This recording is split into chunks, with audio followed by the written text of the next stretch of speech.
Hello, hello, hello. Good afternoon, good evening, good morning. This is Mohammed Shilan. This is Voice of Salone coming to you from the United States, Voice of Salone Network. And this is Mohammed Shilan, which in co-host them, Mr. Victor Mengot in Surrey, England, and Mr. Jallo Jamboria in Norway. So hope everybody is fine, doing well. Today, we show will just entail what you call under a general heading of the year in review, the year 2024. And today will be the last broadcast for the year. We will resume this particular program will resume next year, 2025, January 12th. So we're not going to be broadcasting for the next few weeks. So we'll take time over the holiday season and do we own holiday activities, some of which might involve traveling internationally or nationally, and taking care of domestic and personal matters at home. Now, so thank you all for listening. And today we are not going to be entertaining call-ins as far as questions coming in, but you are free to listen and send in written comments, some of which or all of which, depending on the number of comments that come in, we might read over the broadcasting as we go, and then we will try to respond to some of them one day. But we just want for just talk about various topics them what we don't deal with over the years, some of which some of you may have listened to, contributed to, but not all of which some of which you may be hearing for the first time. So as usual, I go let me co-host they introduce themselves to Una. But for the opening, I want to just go over the regular medium them, what we can normally able for reach Una, and that goes for the phone numbers them. I can always reach Una for Una call in case when I get anything, but even though when I go get the phone number this time, when I not go call, but this also the direction for listen to certain areas. So the phone numbers may not be necessary, but I will repeat them anyway. But please remember, you don't have to call, okay? But I just want for left the phone numbers them in segments of disseminating information. So generally, so I'm not going to even repeat them. For North America, we'll get a toll-free number of 866. But you might have something you want to call to the control room, because the control room will get the message before we're there on the show, go know about that. So if you think something is of importance that you need to communicate to us, that you want us to know about, please feel free to call, but we're not going to hear what you have to say over this show or broadcasting today. So for North America, we'll get a toll-free number 866-944-7722. For the United Kingdom, we'll get a local number of +44 2080891455. And like I said, I'm not going to repeat them because calling will not be part of the show today. Calling in. From Australia, there is +61 2909843337. Okay. That said, also there is a WhatsApp number when 1-343-997-5828. All of those numbers now for Una general information, but you may not be able to get any response from us. We're not going to take calls if you call. But there are other avenues or platforms where I can try for reach we and participate. VOS network broadcasting platforms. We'll get YouTube, where if you go on VOS network, like for instance, Facebook, we'll get Voice of Salone TV, we'll get Voice of Salone Radio, we'll get VOS-SL, we'll get VOS-UK, we'll get VOS-Australia. We also get X, which is formerly called Twitter, when a VOS television. Then we'll get VOS TV website, when a VOStelevision.com. Then we'll get VOS radio website, when a VOSradio.com. Then to get the app store, what we'll get for deal like with the radio station, the 91.1 FM. Sometimes you will need for download the app for be able to access them. So you go to the Google Play Store or the Apple mobile app for download them for be able for reach way. Then last but not least, you get Twitch TV on a VOS television. So please, if you get any commentary or comments to make, just go ahead, dot them down, send them in to us, some of which we may be willing to read over the system, but some of which we may not. But I just want to remind you now, because they say whole habit dies hard. So we may have forgotten, you might call and expect your call to be taken. So I just want, and I will remind you now from time to time that today calls are not accepted. So for today's program, the year in review, we just pick certain topics, them among all the topics that we will cover over the year. We say that we want to talk about. So among me, Mr. Mengot, Mr. Jamboria, we will do our best to cover some of the instances, some of the areas.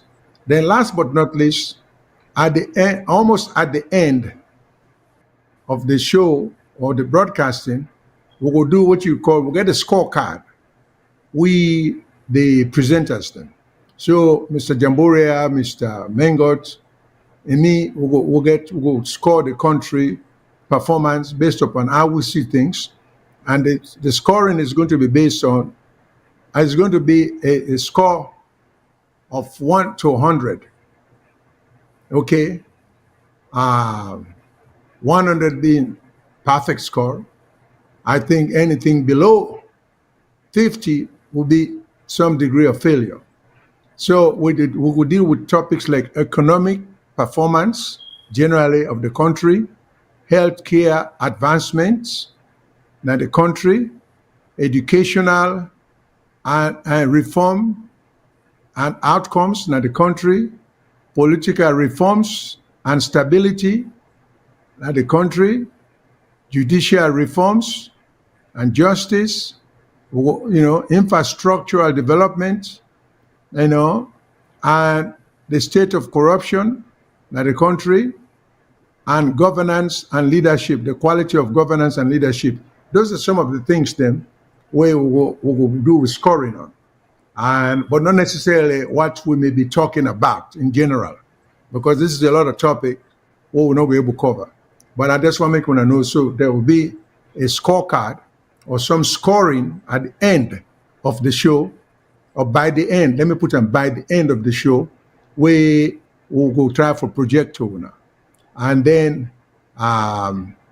we go wish you now all a Merry Christmas, Happy New Year. Looking forward to seeing you folks in 2025 by God power. Okay? We'll get a few more weeks in the system. You never know what might happen. So let me turn it over to my co-host, Mr. Victor Mengot. He's going to introduce himself. Now he will go first. Then, of course, then Mr. Jamboria. So Mr. Mengot will introduce himself as usual. Then Mr. Jamboria will introduce himself as usual. Then we'll go back to Mr. Mengot for starter. All right. So take it over, Mr. Mengot. Well, Fambule and Akusho, I know say Mr. Jamboria, we can come, he can welcome in Timini, in Mende, in Creole. But the man, he forget his own affiliation. So me, they use that today for Bitgun. Jaramanani. Yeah, there we go. So, as in I know, as usual, I mean, Victor Mengot, I did talk from Surrey in the UK.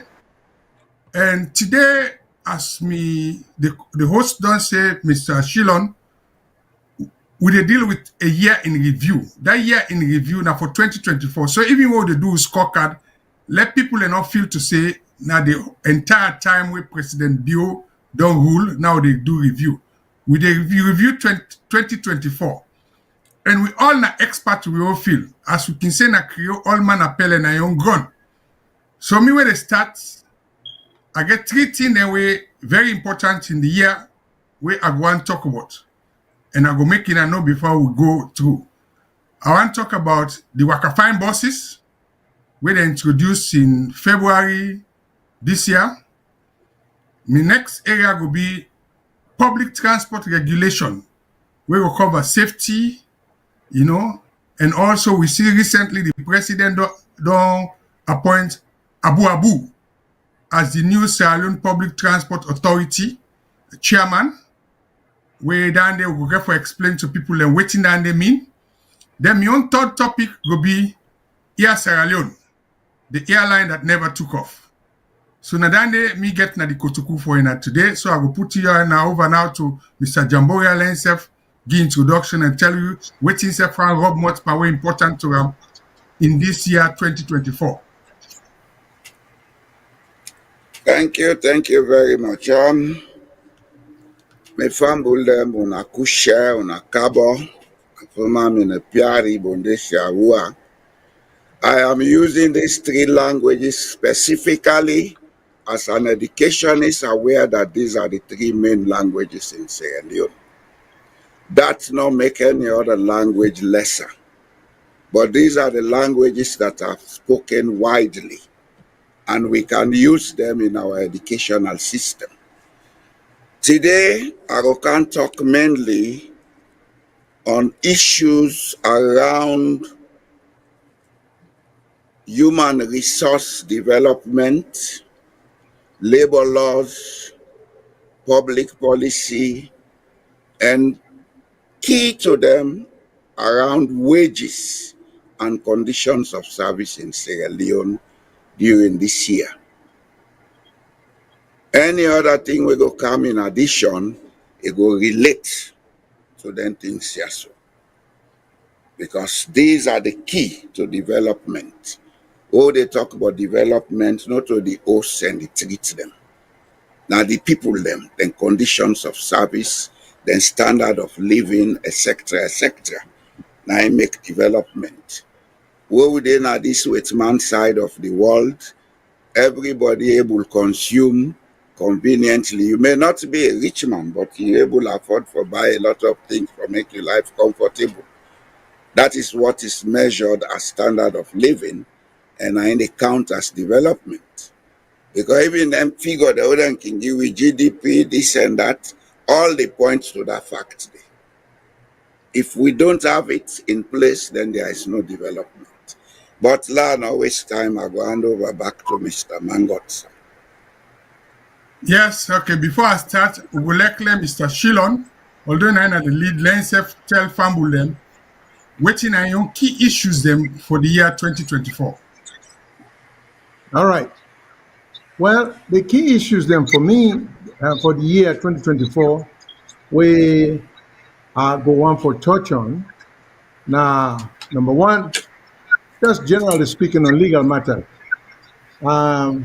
The others want for raise issue or questions about the number of attorneys general that the President Biodo appoints within in first and second term of office.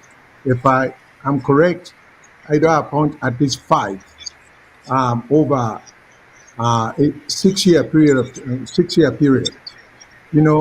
Then I want to comment a little bit about the acting capacity of the current Chief Justice. Just comment, say we'll get a constitution where will not seem for the follow, because I don't think the appointment of the acting Chief Justice without the termination or the firing or the retirement of the actual Chief Justice is constitutional. And the significance of adherence to the Constitution, because as long as we begin to act outside the Constitution, the government will be the main protector of the Constitution, is the main violator of the Constitution. All these bad foundation, bad example for follow, watching they happen, and for let will become a society of law and order. You know, then of course we not say there was this this dispute between the existing Sierra Leone Bar Association, which for almost since the formation of the legal profession in Sierra Leone, they've always had what you call the Bar Association, which seemed to be the main body way of lawyers association, which seem to be controlling most of their activities. Of late, we see that body they become highly and inappropriately politicized, or inappropriately and unnecessarily politicized, which led to the formation of another one, an opposing association of lawyers called the Legal and the Lawyer Society. So I just want to comment on that, and they will just see watching how then here we need for really get into doing the right thing for the good of the country, because no society. I mean, it's easy with the country that we get they want to empower. In fact, we go church. In fact, we go church. We'll talk about anti-corruption. We'll talk about corruption, and we'll talk about. Well, let me just leave an hour there. We'll go church and some other thing. All this generally under the body of laws. So, so those are the areas we go cover. Just the legal aspect and what you mean a mean assessment and who side who for head or for making it, if we're making progress or on a stagnation with it or the go being. So I pass it over to you, Mr. Jamboria. No. Gamengot, you should come on now. Yeah, thank you very much. Yeah. Okay. Okay, so let's start now. Let's tell the people me colleagues they don't talk about the area they were critical to them. And then choose them particularly because it's very important to we country. In an area where they get vast experiences. As you know, Mr. Shillan has been a lawyer for over nearly 5 decades. Mr. Jamboria also has been a teacher, a trade unionist, an IT man. So we dey talk with Master Sabi people in there who they will go guide. But we all opinion them, not mean to say there's a monopoly in knowledge. Now make sure we dey engage the salon people then for let we know what you want to talk about. Me go start with transport. Like I go before. For me, my first topic, now that famous or infamous Waka Fine boss will get. And as my family we know Waka Fine start in February. And they say salt not the prison self na soup. But me, the first chairman for Waka Fine. And once see how Waka Fine come and waiting at the government then thinking behind Waka Fine. So now this platform we always believe in evidence. So I go ask the controller, let play a video we explain the real thinking behind Waka Fine and the people that were involved and waiting at the issue when I go be my own first topic. Over to control room. You know, be the player and the referee. So then create, as a result of that, we create the MTC, we are the Metro Transport Company. Now, other than get this company, it's fine for let people they understand and they today. Waiting government do. It say, them people here who want create so at the informal sector, they don't get nothing. Now, and today, it's today, then come back for tomorrow. Let we give them seed money. So government procure 50 boss them and give them people here at the informal sector at a 50% discount with no interest. Mark that. No interest whatsoever. 50%. So this Waka Fine boss who na this is so. Now government don't say we dey loan them. Them people here where we don't bring together. Drivers Union, Pura and Transport Owners Association, Passenger Welfare, Commercial Tricycle Association, all them people here we una know. Now they own Waka Fine, yeah? Now they get Waka Fine. Not to government get Waka Fine. Waiting government do, now for loan them, like seed money, make una self grab una trunk for una self, then una multiply and una grow. Now then the 9 governments do. So remember, government give them all them boss then they at a 50% discount with no interest whatsoever. So now then they don't they run bus. Waiting the Sierra Leone Public Transport Authority to do, now for regulate them, because that is the way forward. If we are all member, and if we all get for be honest with yourself, the entire transport system be chaotic. All man they do what he feel for do. With what they plan, so now we not reach the it. We not reach the it. We want to make sure say now we own power. Where Parliament Kiwi with this act one mentioned to UNA for make sure say now we go advertise for routes them. Now we go make people transport bus operating company them bid for the routes here.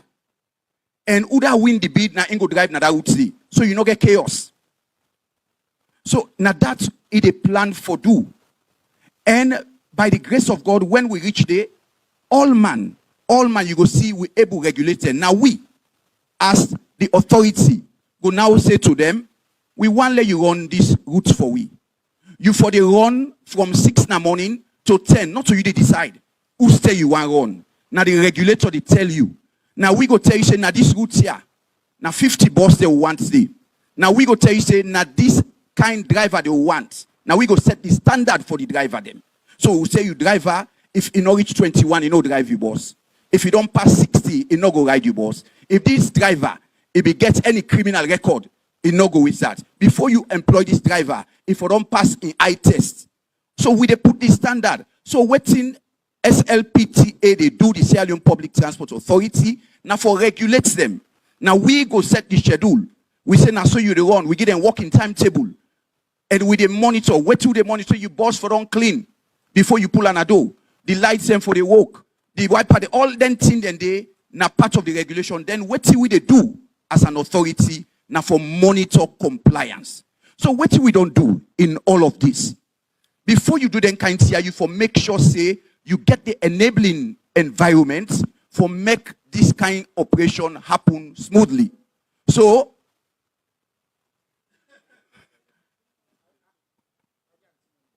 thank you. I know say people will get so much interest in Waka Fine. Yes, I will do one quick now. 2 more minutes. So in that process, we just make sure say before you get bus and move from point A to point B, they forget terminal. So now go realize in a Lumley, we don't build brand new terminal. When all the vehicles them go begin the operate from, so we pull another region to go junction so that they're not going to cause traffic congestion in that area. We also make sure say this system for be cashless. So that you go buy your ticket before you and driver no go get anything for do with ticketing. Waiting with a plan for do this. Wait, I want let people know this. This not a pilot stage. Now pilot, waiting that they mean. Now land with the land. We not ever do this yet. I want let people understand and so mistakes are bound to happen. But waiting with they do now for land from them mistake then they. So when we scale on to other corridors then we for them perfect time before we reach another stage day. And no say people are very, very much interested in this. Now, even when you go to a central bus station, we don't make sure say we do brand new toilets them for passengers them. So that when then they wait for them transport and get side for go east and safe. And make una remember how transport business be there before. You go na Eastern Police, people and the woman that they jump over window for go na bus. Wait to impress them, you don't do so. When you go na bus station, you go Calbatong, you they see people then queue. Bus they take them, we they move over 500,000 people a month. The record day, regularly. Now massive improvements na this sector. So me want to make people understand, one, say this bus, Waka Fine, not a government bus. Now Metro Transport Company, na in get Waka Fine. SLPTA, and by extension, the Ministry of Transport and Aviation, now regulate who they regulates them. Now we for tell them who's them and who's stand there for on. So I tell you now, thank you. Waka Fine also. Family, I don't hear that video there. For the person where been the talk in that video there, now Mr. Isaac Ken Green, when I the acting director general for the Sierra Leone Public Transport Authority, will go be my next topic. But for now, when I don't listen, And I reminding I say, me na be one of the them way sit down and put all this together. And even from the Metro Transport Company, and me na been the first chairman. So I will let me colleagues them who all the work. Now, Mr. Jamboria and Mr. Shillon, give them the next 3 minutes. Let them ask me questions or let discuss issue we come from that video day. First with you, Mr. Jamboria. What do you feel about this two-way government say? Then we'll come to Mr. Shillon, then I go round up my own first presentation. Mr. Jamboria, over to you, sir. Yes, sir. Thank you very much. The idea is very good. The project is very good. But I have a lot of questions around the implementation. First question is, we hear Mr. Ken Green, they talk about the metro transport being owned by the private sector. That is motor drivers union, etc., etc.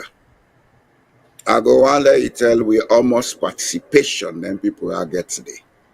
And if they not get and they why? That's my first question. The next question will be about the bus terminal in Lumley.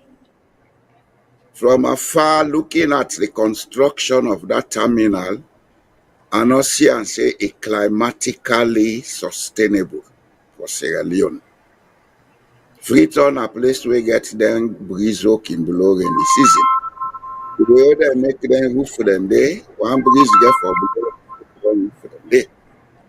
So my concern is that terminal climatically sustainable? These are my two questions, sir. Yes, over to you, Mr. Shillon. So I will answer. I don't take note of Mr. Jamboria and question them. So, Mr. Shillon, what you get to say about this presentation? Waiting are the burning issue, the key thing we come. We go to clarify for family. Well, for me, the thing that we want for last start, number one, the narrator talk about the bosses, them not to government boss. But then in presentation, he also talk about President Bio, which he don't do. So there seems to be a contradiction, if you can clarify. If not a government boss, why are we mixing or bringing up the name of President Bio, which he don't do? So then I want to know, if not a government boss, now who that in boss? Obviously, it seems to me, based upon listening to him talking, government get hands there.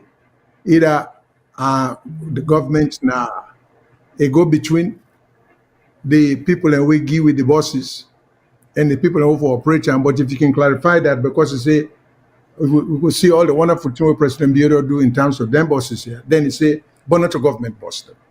You know, then we talk about the other thing. I think, say, in narrating the qualifications, then for people that we go work on the buses, he talks something like he may not have meant it the way he said it, but maybe that's what he said. He said, if you get a criminal record, you may not be allowed to drive the bus. So I don't see the relevance between a criminal record and qualification to drive a bus. That now you could be prohibited. Then last but not least, you know, I'm very big on this cleaning. He mentioned the thing about toilets and what end up put in case people and why use themselves. I have always been a big talker and proponent of the existence of toilet is wonderful. It's the maintaining of the toilet then that we for emphasize. So I don't know if you know of any program by which what are special people are going to be hired just to keep monitoring and cleaning the toilets, you know, periodically, not to overnight, because knowing people and some people are reckless in using toilets, and knowing the kind of people and who would serve that the vast majority of Australians are still not exposed to indoor plumbing. That's a fact. So these people need to be taught in local languages then by some system how to use the toilet, and the other is not able to sustain them. Because if you go in for use the toilet, you see feces on the floor, it will shut your system down, you're not going to be able to use them, so the toilet is useless. And if they're not a cleaner, if they're not monitoring, they're not going to. And so I just want to make you give an overall view of whether they take all of that into consideration. It's not good enough to say we'll get toilets then, because we don't see at the ferry, we don't see at public places them or toilet day where you can't use the toilet. That's all. Those are my own questions then. State. Okay, so let's start with the question where the inquiry where Mr. Jamboria talked. He talked about participation. Am I correct, sir? Yeah. Okay. The participation, what happen, lawmaker clear to Fambul and say this project, na government, na World Bank na fund this project. It is called the Integrated Resilient Urban Mobility Project. Yes, now big name. But when it comes to the participation, and if you remember, Mr. Ken Green been said this is a pilot. This pilot corridor, now the corridor from Lumley to Central Freetown to Kalbatong now. The participation is that all throughout the discussion, you been get the Motor Drivers Union, the Keke Union, the Okada Union, the Passenger Welfare, they all been did it. Now, the best thought plan was say, waiting at the mistake, because they emphasize say, then this boss, the project, the whole project, na government, na grant, not to loan. So people then say, the perception of people and get say, but this na free then give we. Why now they want we for kind side and say we for own shares? So that idea of owning shares, because the man they emphasize say, na private company, it didn't go down well. So the people they not be understand the concept, even though they were part of it. Because it would take a lot of time for let people move, as you know, you're a trade unionist, for let you get that idea of trade union and business. So for me, I feel to say that now a big lesson, because this is supposed to be public-private partnership. The participation now the union, the way it mentioned, we forget ownership of this company. But as it turned out, because the concept not too clear to them, the best laid plans is that the majority of the shares now, as I can say, is not owned by the company. So that the participant in that.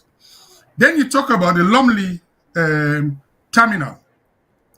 Well, the best thing what I think say will happen now, I'm not able give a direct answer whether they giving with climate change and everything. We get for do like anything. I would suggest that with time, there will be something we will do like health and safety audit of the facilities then. But we'll go see as time goes on.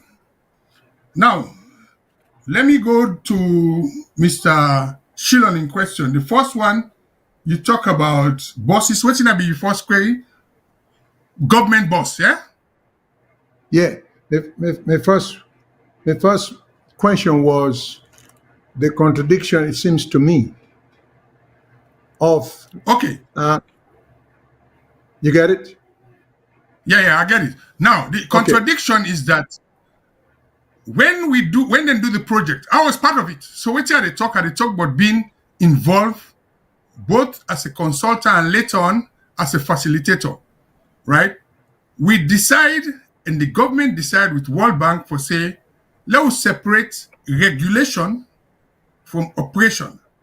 So the regulation of this new Sierra Leone Public Transport Authority, we go be my next topic, or get for explain to person, people then when at the regulation, and the operation let it be say, they formed this metro transport company of which I was a pioneer in setting it up. So they participants, they like Motor Drivers Union, Poda Association, they register a company with the company house. So now that company they supposed for buy shares. And the shares supposed to be owned by the general membership. But there is a disconnect between the leaders of the organization and the membership. So it means to say they're not be able to fulfill the intended obligation. So that has to be looked into for further. So down there I would say is one of the drawbacks of the system. And then finally, you also ask about a question, say, why criminal record for bus driver? Wetin dey try for talk, I go explain that day na my next presentation. Because wetin dey talk about criminal record, e dey talk more of the people that we get for apply for route license when are the operators them. Yeah. Rather than the drivers them. If even the drivers where they talk about criminal record, we don't get anything now in legislation where Mr. Boye Jallo will tell you as a trade unionist and somebody we know about employment law, we go link having a criminal record and not allowing you for be a bus driver. And then finally, the toilet we talk about, not to the one at the terminal room, because he mentioned the toilet down the bus station, central bus station, when I did the office there. Yes, I agree with you. We need to take care of them facilities and they, like in any good place, you get forget people then where they check them toilet day on an hourly basis, make sure so they clean, the hygienic, and also put signs then they, like in other places, you know, say in that place here, even where you go to mine toilet, then they tell you say it's the city if you want to use the toilet. We need all that in there in public education and how for user. So let's stop there. Now my own first topic I don't deal with to time. I can go to you, Mr. Jamboria. Now, let you start with your own first topic, then we shall go do interactive. Over to you, sir. Okay. 10 minutes. Thank you very much, sir. My first topic where I want to deal with now on public policy and private sector development, because if we are talking about Sierra Leone, we cannot only talk about public policy. We therefore look at private sector. The private sector now they run the economy. The public sector now then they make the policies for run the economy. But it's like in Sierra Leone, we get the picture differently. I don't know why. Everybody believes saying a government for employ everybody, which is not correct. In structured societies, the government now they employ more than 25% of the population or the working population. Of late, we don't hear plenty about public policies. There are a lot of questions around this public policy. We don't see a recent employment act where then pass through the parliament of Sierra Leone, and that employment act gets some amount of cloud of confusion, because in some quarters they tell you it's Employment Act 2023, but in other quarters when you go, they see them as Employment Act of 2022. I don't even know why we get this variance. But the real Employment Act as it is was passed in the Parliament of Sierra Leone in 2022. If we talk about public policy reforms, we talk about wages in public policy reforms. We talk about issues relating to employment in public policy. We get to look at how then things here connect with certain things, like how do we map a national wage system where we go across the board between public and private sector. From what I have researched, I don't think we get that included in most of the reforms that are going on. It's like the reforms is concentrated only on the public sector. So these are issues I believe we need to look at and ask why. Yes, there has been improvement. There has been improvement. We cannot say there has never been improvement. But how are these improvements coming? And the second thing about these improvements, the Employment Act where I see, it looks like a direct copy with some improvements here and there of an original act passed in 1971, which is called the Regulation of Wages and Industrial Relations Act. That act has not been mentioned in the new act, and I see a lot of replica with inclusion on issues like child labor, like maternity leave, etc., etc. So there are a lot of things that need to be improved. But generally, we see an effort for make change happen. We see an effort for bring things forward.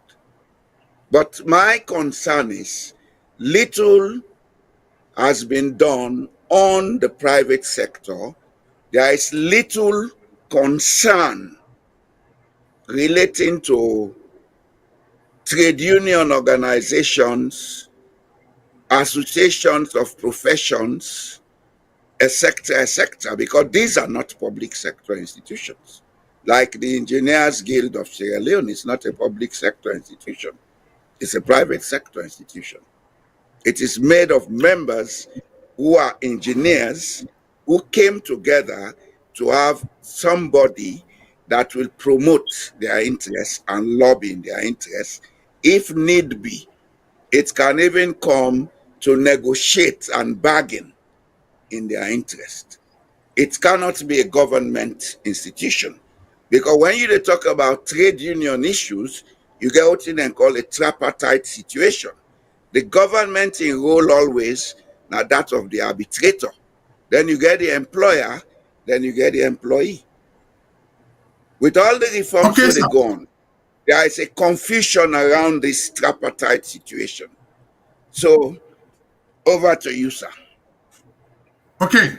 Now, Mr. Sheila, you don't wait till Mr. Jamboria don't say. Let's give the opportunity for let yourself list your question just like I've been do. Wait till you want to clarify. Then we go follow there, go answer. Then we will go to you now for your first topic.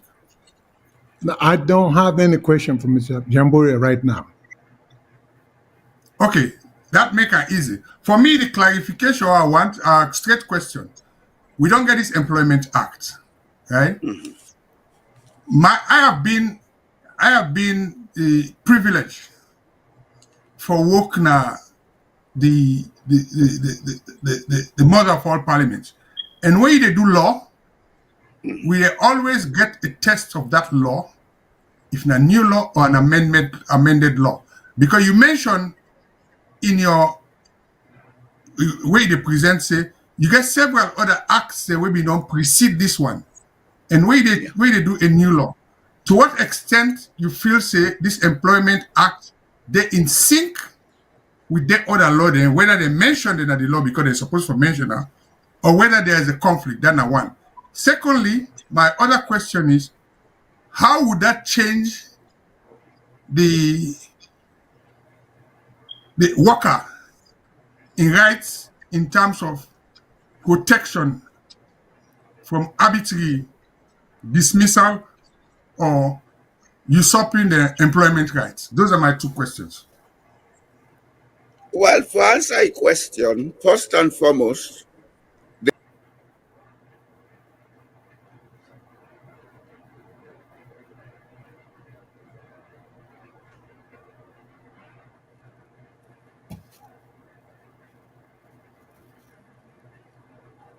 Did Mr. Jamboria freeze? Yeah, it's frozen.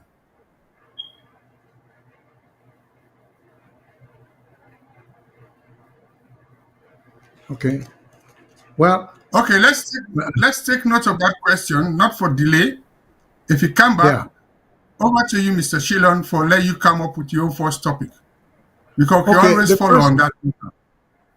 Okay, the first topic I have for deal with now the creation of the newly formed legal society or lawyer society, which come about as a result of some development within the existing Sierra Leone Bar Association.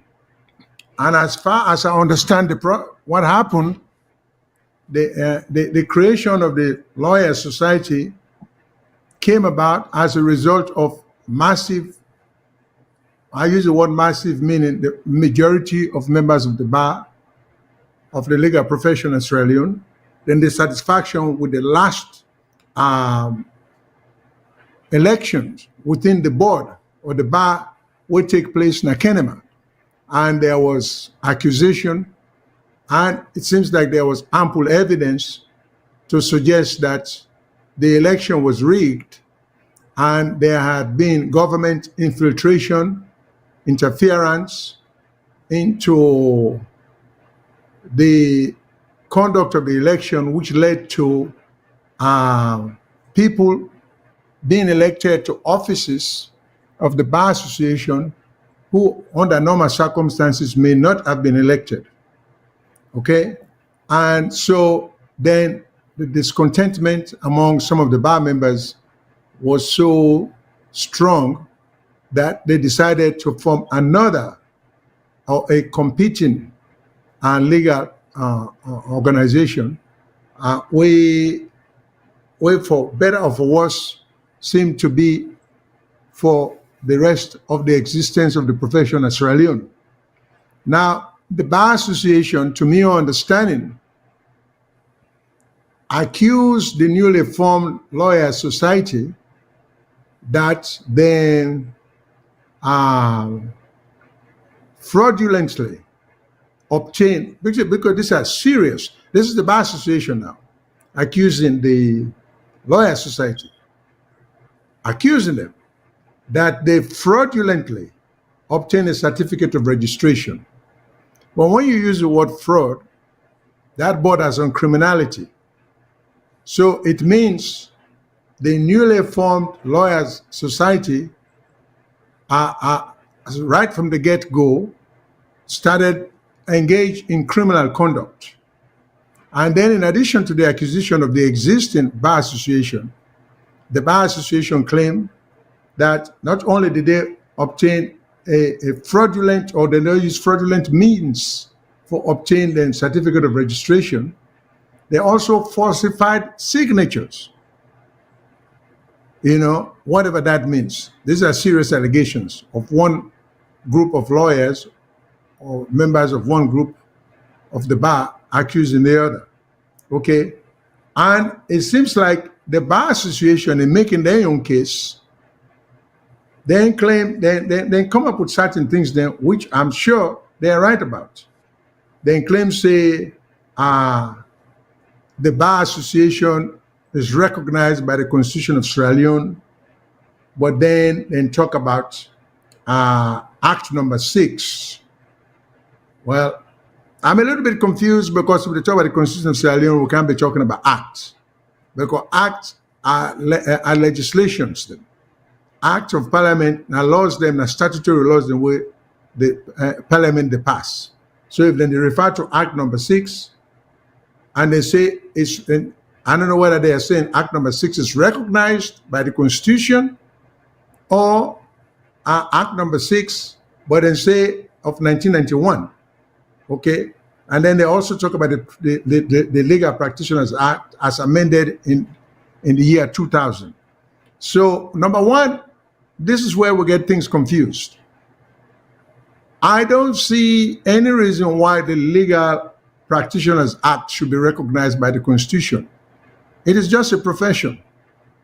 I can see the Act of Parliament being passed for regulate that body there, but it's not a constitutional thing where a constitution for even refer to. Because if you can refer to the legal practitioner and the legal profession at the constitution, or why not also mention engineers, doctors, dentists, all other professional groups, which I think is a waste because constitution doesn't call for those things. Those things are controlled by legislations, which we call acts back home.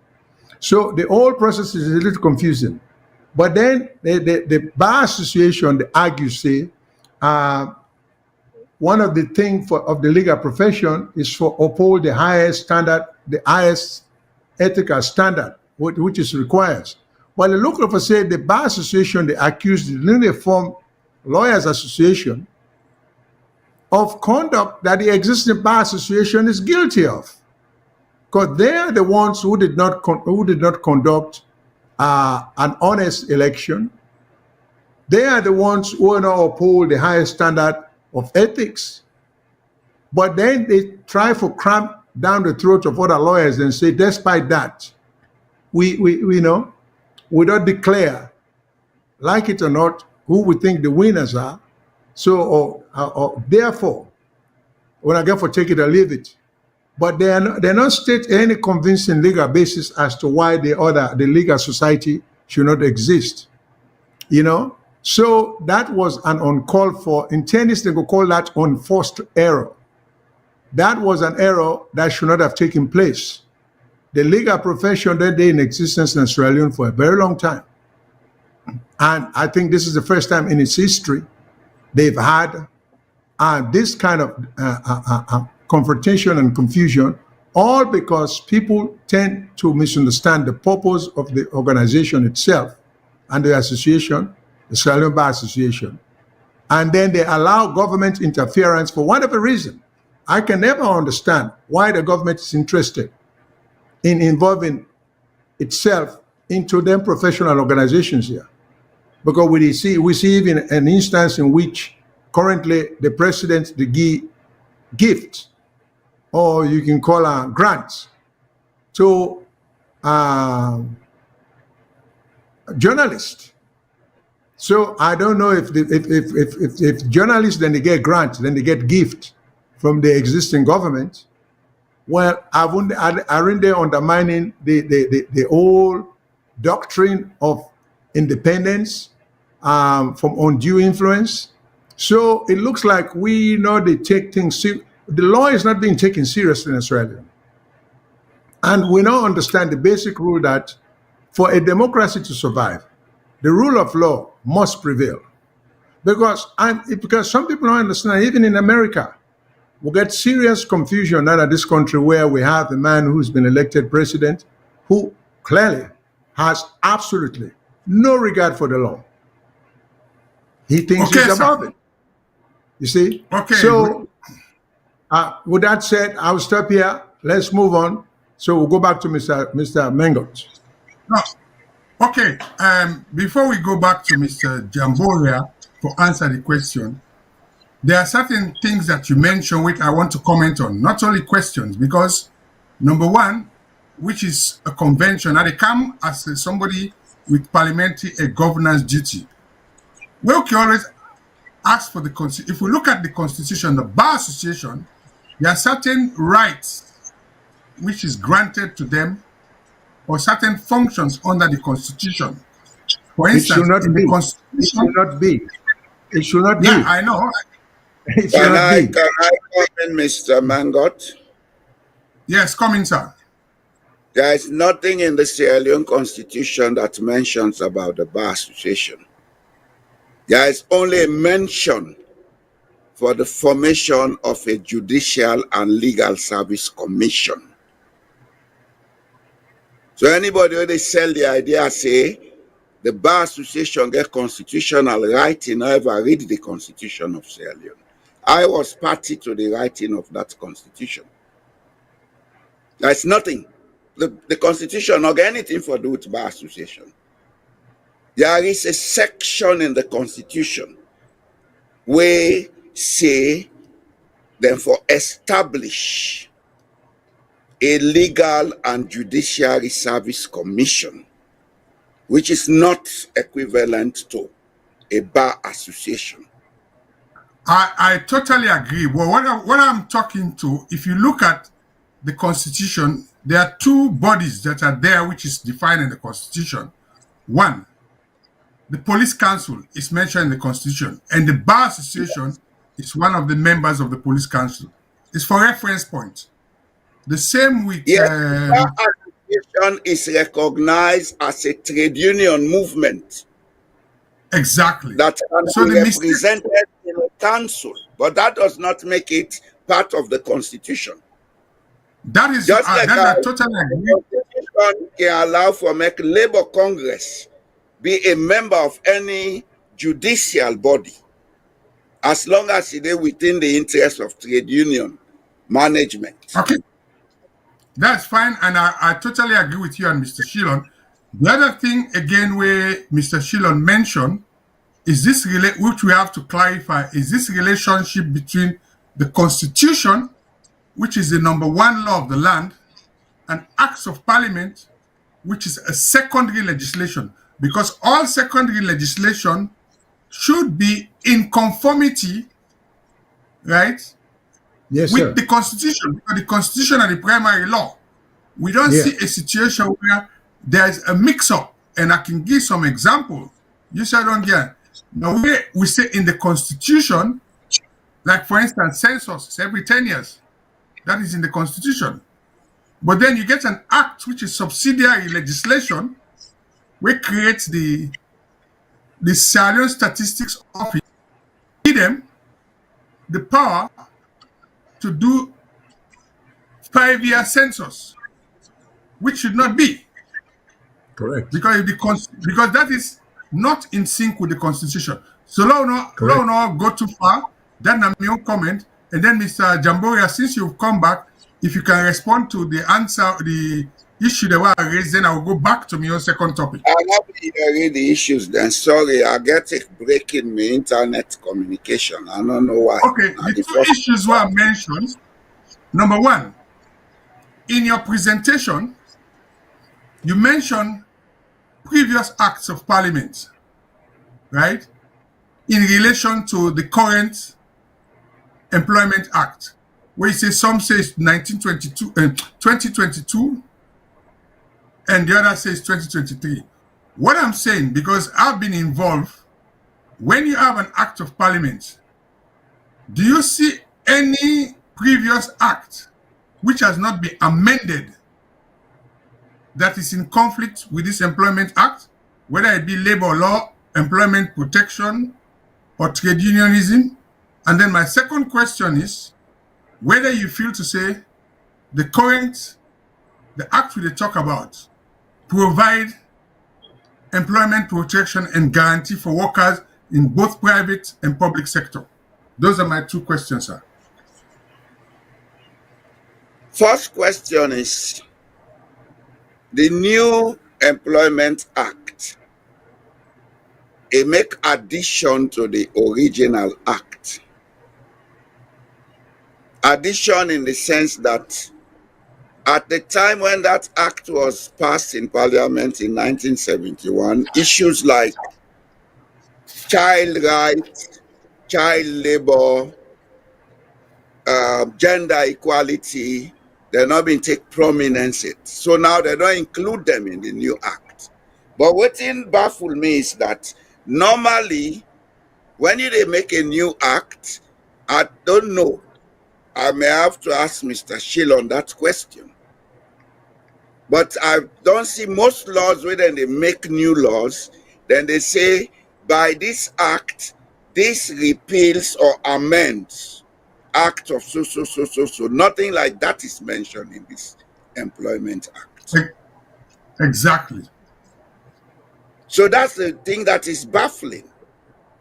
And I was, without being a trained lawyer, but knowing some of the issues around legal issues, I've been saying, is this not a confusion? Do we have two laws in Sierra Leone? Because if you don't state it in the new law, that means the original law is still functioning. It's still functioning, correct. Yeah. It's not stated in the Employment Act of 2022. Nothing like that is stated. So, now if you be listening while I've been talk, I say there is a problem in draftsmanship of the new law. Now, this specifically I mean.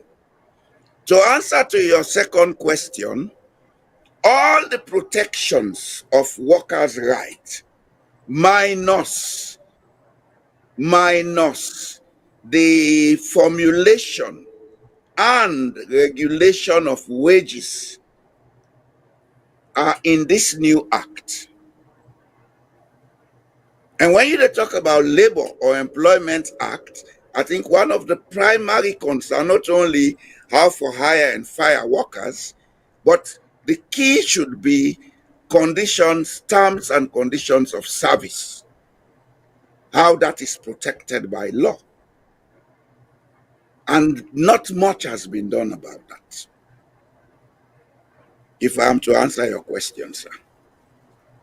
Okay, thank you very much. Well, fumble them. We the presenters them, we don't deal with the first topic. Me don't deal with the Wakafine boss, and I don't see Mr. Jamboria don't talk about employment and labor law. We come now issues them do with this 2024 review. Then Mr. Shillon don't talk about this idea of the law society, the newly formed law society, and the bar association, and issues to do with constitutionality. So now then we observe, and some of these issues relate to, we scorecard them, we'll get for gear at the end. Because then scorecard and they based on their analysis, I will go help in for Rob mode. So that brings me now to my next topic, my second topic for the night, because me they deal with transport issue. And then they relate to the first thing I talk about when are the Wakafine buses. And waiting, and also in mirror some of the things that way me two colleagues they don't talk. Because most people them don't know waiting at the Sierra Leone Public Transport Authority. Because recently we see the president, just about a couple of days, appoint the former minister, resident minister North, Mr. Abu Abu, as the chairman of the Sierra Leone Public Transport Authority. When a completely new association. So waiting me Rob Motspan, how this authority came about. And it come back to what my colleagues them they say. Before the Sierra Leone Public Transport Authority come and the functions, I explain to people, and then my colleagues themselves will come and give their own view. We're gonna review. We been get the first law we get now been the Sierra Leone Road Transport Corporation, an act of parliament in 1964. So that Road Transport Corporation they in main responsibility now they run buses, when we all know. Now they also been the set fares and tariffs for then cargo vessel or freight, but also now they have been give government guidance on transport policy, and they were both a regulator and an operator. So like waiting, the presenter been saying in that first video, you're not going to be referee and player. They were both referee and player. But later on, we can get another authority when at the Sierra Leone Road Transport Authority, where now they call Road Safety Authority, where they regulate. So there was a whole lot of confusion. So government decided to say, well, let them create this Sierra Leone Road Transport Public Transport Authority. And let's just give them quickly, waiting now the role, and even the appointment of the chairman, how it come about. Then I will give me colleague them, let themselves come and answer question or ask me for clarify something. The Road Transport Authority now part of this World Bank project, where they role now for regulate public transport. What do I mean by public transport? We start with keke, okada, taxi, buses, puda. Now, that issue about standards, we talk about criminal record, then now some of the things that we for deal with, who that they apply for operator license. And waiting at operator license. Operator license will get different routes in a salon, like the Wakafine routes now one route, right? For apply as an operator, you get a non-criminal record, which means something waiting down there means something you get for check your company, also you get your money down there for things for deal with the money laundering laws and everything. So that's not the thing. So now let's go to this chairman of the board. According to the act say the chairman, where the president na for appoint. You understand? That chairman they for be somebody we don't get experience for run public transport. Now so the law say in a can check am. So the key question is, this man where they don't make as a new chairman, he get any record of operating public transport? Because that's one of the criteria. Then the board also, the president for appoint 2 women then. With the woman they themselves get experience for run public transport. We not hear about that again. The director general himself, now the president get for appoint, and the person who gets there now acting. We not hear about that. The other members of the board, now Motor Drivers Union, Commercial Bike Riders Union, Keke Union, Sierra Leone Police, Sierra Leone Road Safety Authority, Sierra Leone Roads Authority, and the Permanent Secretary Ministry of Transport. So what's in the role of the board? Now for oversee the sound and proper management of the authority. Just like how you get the other authority. Number 2, now you get for set targets and standards and conduct due diligence in any contract with the authority they do. Like for instance, for example, like that terminal where they say they get for give out to the private sector. These are things that the board should look at, you know. Then they also establish committees them for finance and administration, operation planning. Then they say they get for also get regional office. So what's in the difference now from what you get before? If you're an operator of public transport, whether a taxi, a keke, you get for apply to the Sierra Leone Public Transport Authority for an operator license. Then at the first stage, so they forget standards. When you don't get an operator license, then you get for allocate that license to a particular route. Then at the same board, now they set fares and timetable. So these are the functions of the Sierra Leone Public Transport Authority, where now they not appoint the board chairman, but today we not hear appointment of the director general or the other board members.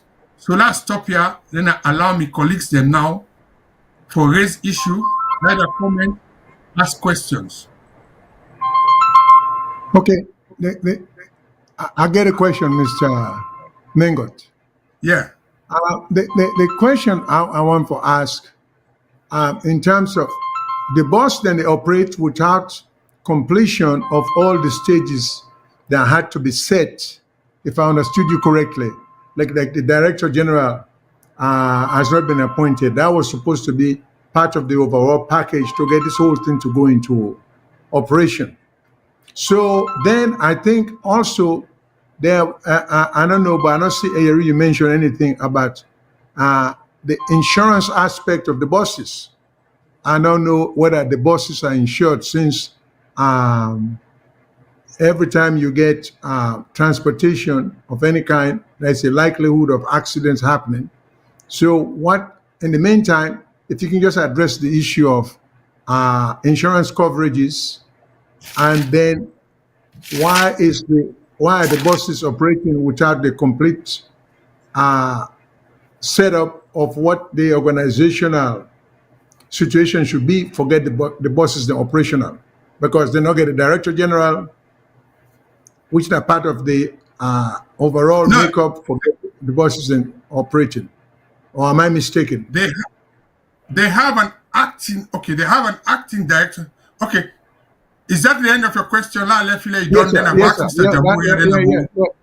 no, that's it. Okay, insurance. You're talking about insurance, and what I will say, you they try for talk, now the relationship between the regulator and the operator. Because MTC, as we know, Metro Transport, where they run Waka Fine, they are an operator. They're one operator. And the new law says... Are the buses insured? No, we will come to that. I will come to that. Okay. All right. The new law says every operator will get an operator license. So I will explain that. So, Mr. Jamboria, what you are raise? So I can just keep the flow. My question, what is the connection between the Public Transport Authority and the MTC? Secondly, how are intercity transport going to be regulated? Because if you are passing a law, it's not for Freetown City alone. The law has to cover Sierra Leone. So the Public Transport Authority law for cover Sierra Leone. But I see in the speech, Mr. Wotinsef, they emphasize on routes, and those routes are in Freetown. What about the rest of Sierra Leone? Are they not covered by those regulations? Over to you, sir. Okay, fine. Now, the question you raise, for me, on my observation, because I review, a lot of we familiar with football matches, right? Before the team they play, you can forget the referee, everything, the referee and the linesman, not so? Yeah. Correct. Now, the mistake we will make, and what I think stand to be corrected, the law will set up the Sierra Leone Public Transport Authority came into effect in April 2023, right? So that authority they been up for them in place even before the boss them start for operate. Yeah. Because according to the law, now the authority now for give Metro Transport Company, where it means that they answer your question, Mr. Jamboria. Now for give Metro Transport Company an operator's license and get for determine waiting na the regulations or the conditions we get for meet for get an operator's license. Yeah. And our question number one. That has not been made public. Now, it come back to insurance. As far as I know, the authority get forget people them from experience is if you are apply for an operator's license, right? When we look I'm talking about my own experience as a transport specialist in other countries. When they apply for operator license, you get forget insurance, adequate insurance. Where in unpack, you get forget insurance for protect the passengers, for protect your employee, and for protect any other person in the event of accident, and also insurance if the boss is a write-off, we go pay for that. That has to be determined by the authority. We don't know about that yet, because this is policy which they get for form. Also, they get for set the standards, because under the previous legislation, bosses get what we call construction and use regulation, which means the bosses they will get for look at the standards in terms of we don't get the issue about metal seats, even the spacing of the seats, because we get a situation where people and they go buy freights, their Mercedes van, then convert them into passenger.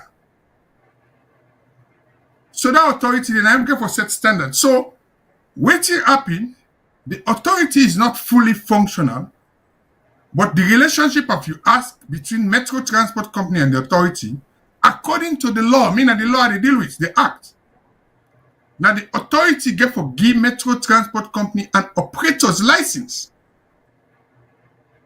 So the question is, they started working before the authority was fully formed. That is where the gap is. Now you talk about intercity. The law also say the authority for get regional offices there. So in other words, the same SLPTA now for define what I will call intercity or regional routes. That also has not been properly defined, because now Road Transport Corporation been run most of them. So there's a lot of work to do.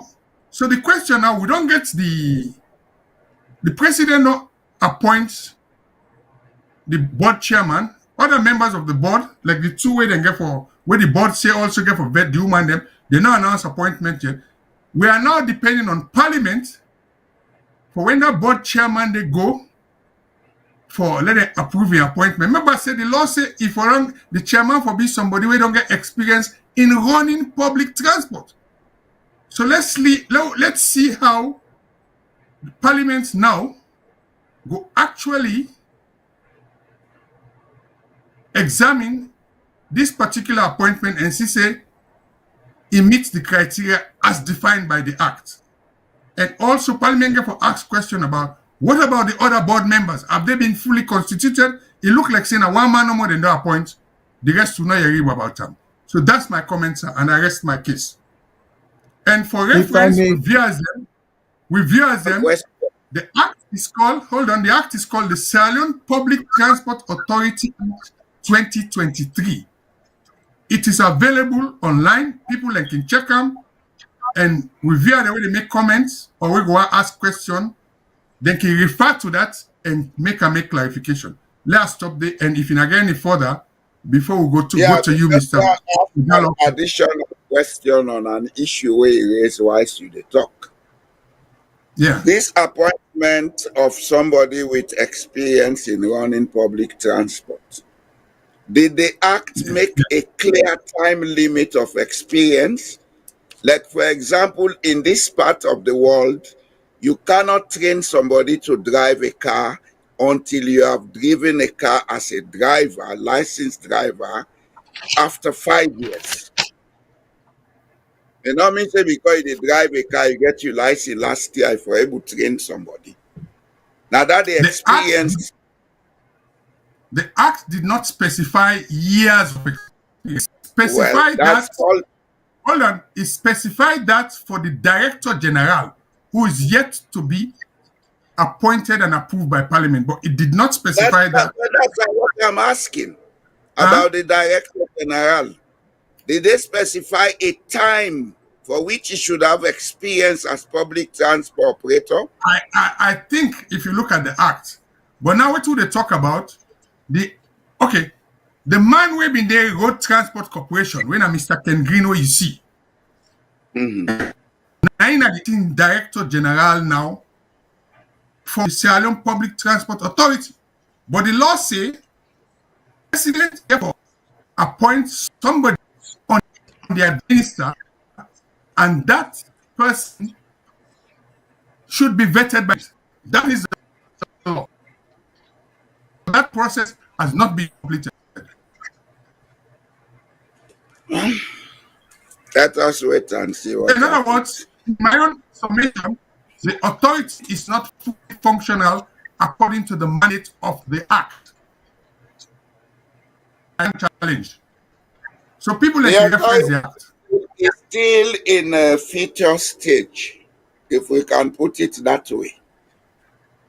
It's still in a fetus stage. So how do you have MTC running approved by an authority that is still in the womb of the mother?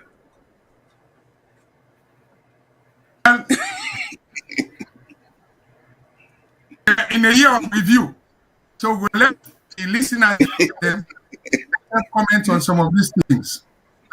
All right. So if there's nothing more on my own, on this my second topic. No, there's a quick question I have for you.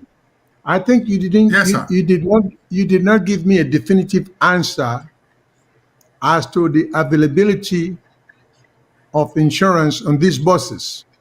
It seems from by which you say the reasonable deduction from which you say is that these buses are not insured. So no. That is not the case. Okay. I can tell you from information I have, they are all insured. All the buses are insured. But being insured is one thing, but having the right type of insurance is another. Okay. Because I wanted to know if that really existed. Because I think I can categorically say on this platform, from my knowledge and research, the buses are all insured. Okay. Now, the other question, Mr. Jamboria raised a point in terms of the national scope of the usage of these buses, because it looked like the usage is limited to the western area, but the buses were given to Sierra Leone, it looked like. And why are all the buses being used in the western area? What about big area like Boye? Boye is a big city that requires buses. Why haven't they had any Let me of make a those buses? clarification. The buses operated by Metro, as you listen to waiting the acting director general is, they are only operating on one corridor, when at the pilot corridor. There are other corridors which are yet to be announced within the western region. How long is that going to take? Shouldn't there, but okay, let's just talk about the efficiency. Then it comes back to what the talk say. It is a case, in my view, the authority should be fully operational before even Metro was waiting. Yeah. That is my own. You understand? So we're in agreement. No need for having an acting director general or an interim authority. The law did not make provision for an interim authority. What we seem to have now is an interim authority, because if the act was passed in 2023 April, it's only now we are a board chairman.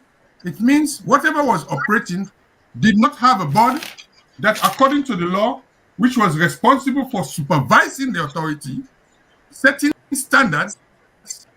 But so if you don't have a board, then we have to look at the existing authority. Are they operating according to the mandate of the act? The jury is out, sir. Okay, if I may interject just quickly, you can correct me. But I won't forget the clarification of the question. These buses, were they given to us to be used by the western area, or for the western area of Sierra Leone, or for the entire country? And if so, an area as large as Boye District, where I can tell you without a doubt that from Chikonko to Koyema, there should be to Koribondo, there are Osewa Junction. These are much involved distances where they need bus system, and within the city of Boye. So I just wonder why, but all these buses are being utilized in the western area. Am I wrong or right? The 50 buses which was bought under the World Bank project is for just one corridor in the western area. It doesn't even cover the entire western area. There's one corridor. Okay, all right, I get it. So it was not meant for the entire country. It was just meant for that corridor. Okay, no, that's the other countries. The interregional routes has to be defined by the authority, and private sector people have to apply for operator and route license to operate those services, like from between Freetown and Boye, Freetown and Kenema, Freetown and Makeni, Freetown and Lonsar. Also, even Boye City Council, they have entered into a private arrangement with an operator who is providing internal bus services for Boye Town. That is allowed under the law. Well, you know what's so interesting about, what's so interesting about that? Okay, as far back as in the 1960s, Boye already had city buses that were going place to place. So now they've replaced that by private ownership of, with an agreement. It's a little confusing to me. I don't see how that helps. But anyway, I got it. And I just... Mr. Jamboria, is there any more before now? You get to present in number 2. So let us spend much time in I'll come in on this issue briefly, then I'll go to my next segment. Waiting at they ask Mr. Shillon, not about the buses, it's about the efficiency and effectiveness of the law. We have a law that has established the Public Transport Authority. is it limited only to the western area? Because what we hear from Mr. Ken Green is about western area. No. And they What look Mr. like Ken Green, no, hold on. points. What Mr. Ken Green was saying, okay, let me explain that. I've answered that. What Mr. Ken Green was talking specifically about the Wakafine buses and Metro Transport Company, which is for a pilot corridor. But if you listen to Mr. Ken Green, he also say the authority, not only that, from the law, it says SLPTA should have they should have regional offices, which means this SLPTA now then get for define the route stem where they link Western region with the rest of the country. That has not been done. Because, for instance, you can say you define a route where you go say from Western region for cover the Northwest region, right? They have not designated any routes in terms of intercity. That is their responsibility. That has not been done. But it is made, provision is made for that under the Act. What I find confusing is this route delimitation intercity. I think what they should be looking at is the standards of use of the road intercity. You create conditions. We will call them regional connecting routes. Yes, that's what I'm asking about, not the city routes. You have city routes. If I'm taking a bus from Boye to Freetown, between Boye and Freetown, there has to be certain facilities, there has to be certain road conditions regulated by this authority for public transport users. Definitely, that should be their responsibility. That's what my question was, not to the buses. No, yes, that's what I'm saying. Provision is made for that under the law. But as I said in my presentation, the authority is not fully functional. There are a lot of things which they have to do in terms of regulation and systems. The man they not gonna don't begin make it work. Now, if you want to put us in Creole, me they only refer to what the law say and what I know. So over to you, sir. No, not say. I say this is a very good topic. Can you? It look like say we only get time for each of us to present two topics. Me don't present me two, but I'll do me last result. Now for you for your second topic, sir. Okay, let me I know go this one should have been a whole program. But we go follow up. Okay, what we go produce? We go. What I go promise with people them? I get somebody where they do me parliamentary monitoring during the time of when the new board chairman they go for a approval of parliament. I will make sure say we get some idea of how it was vetted, and we will discuss that in detail after if it's approved by parliament and waiting at the challenges where the authority face. For now, we just get an appointment, and that appointment is subject to parliamentary approval. And if you go as a board chairman, as the chairman of the board, I expect with MPs there for ask a question about how he go oversee the functions of the authority as defined by the Act. They are sure that some of those questions are going to come from this discussion today.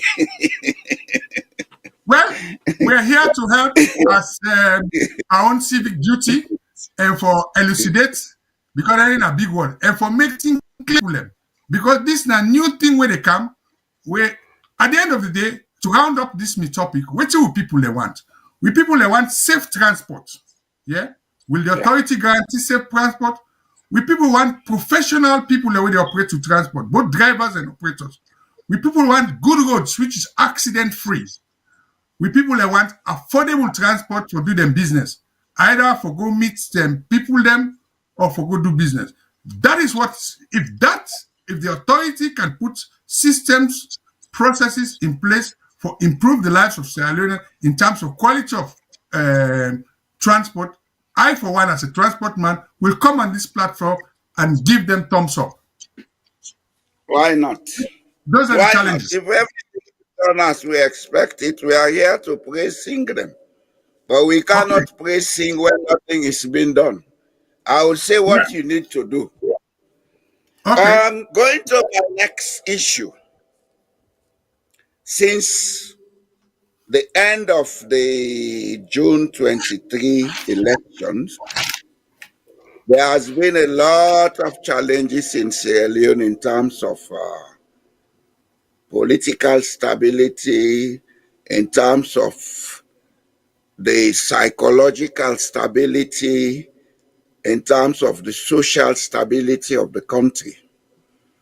Before the elections, as a matter of fact, to be done, there is something about the intention to have a constitutional review.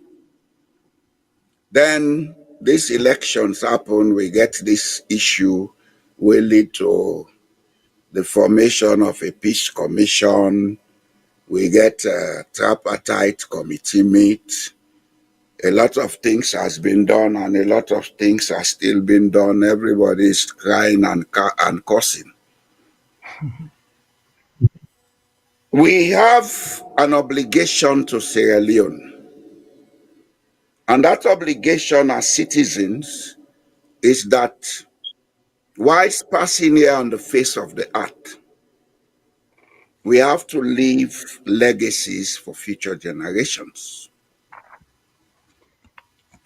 For most people, they think legacies are just buildings. Okay, I don't spend money, I don't build us, be picking, and they can inherit us.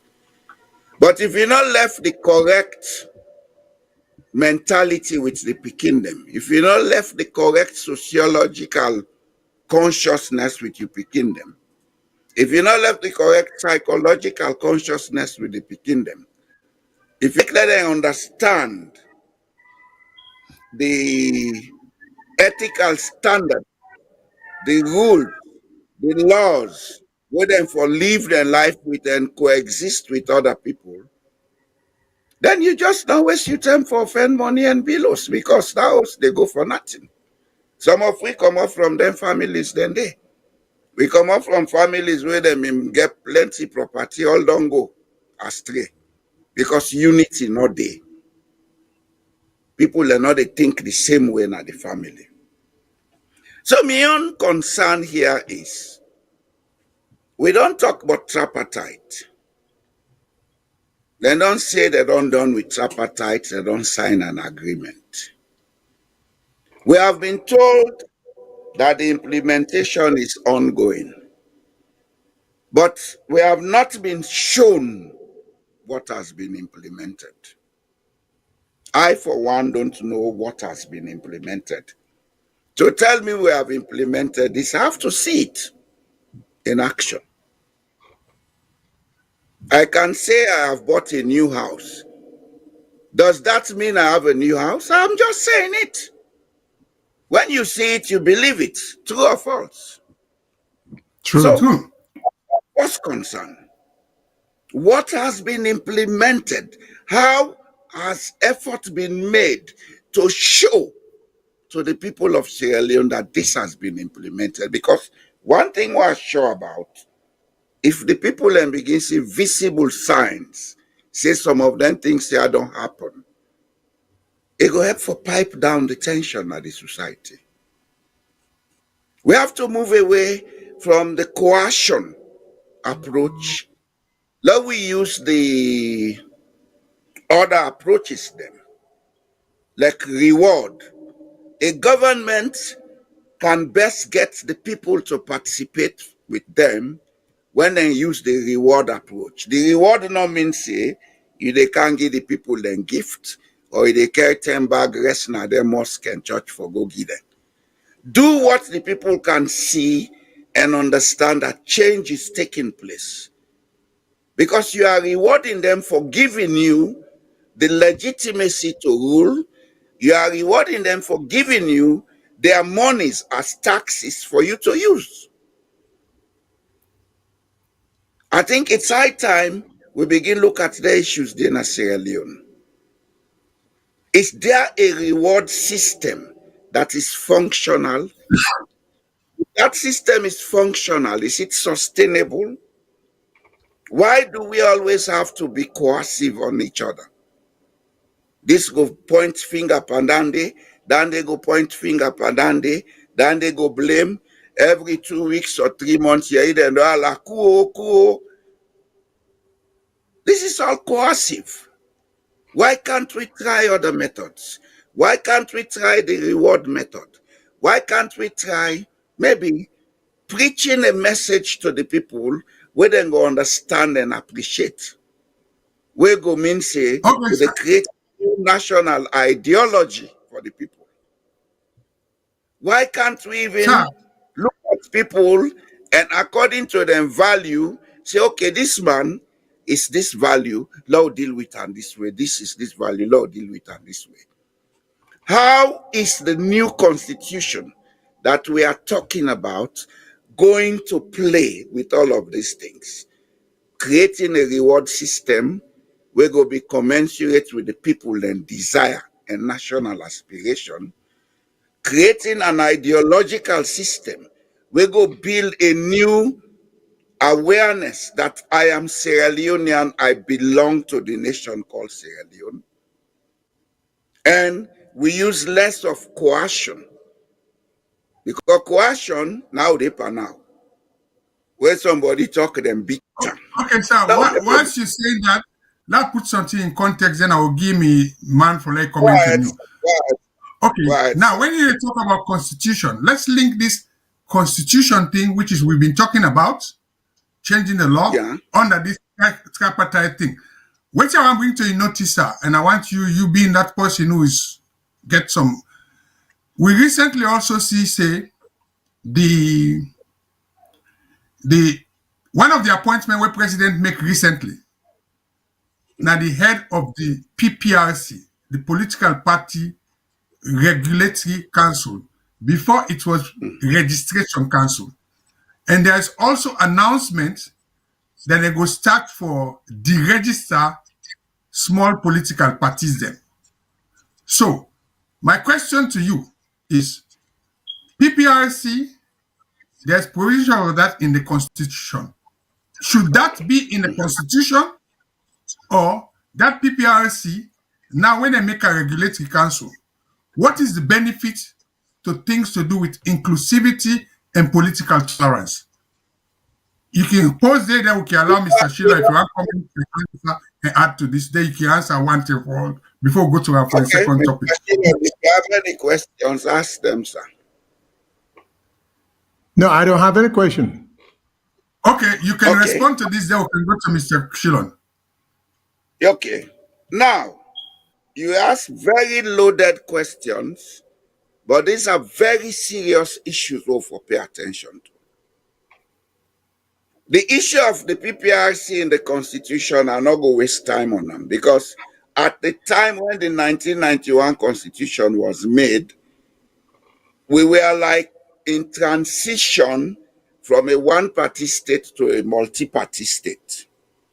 So they had to include some of these institutions in the constitution, but that don't mean say the constitution still get power on the issues than they. Like for example, the PPRC and the electoral commission, they are mentioned in the constitution. But what is said in the constitution is that parliament should ensure the formation of then constitution then commission sorry. Yeah. And after that, that aspect of the constitution is now redundant and it can be repealed, because we've had several electoral laws in Sierra Leone. We have the PPRC, etc. But the issue at stake, when are the key thing where you ask,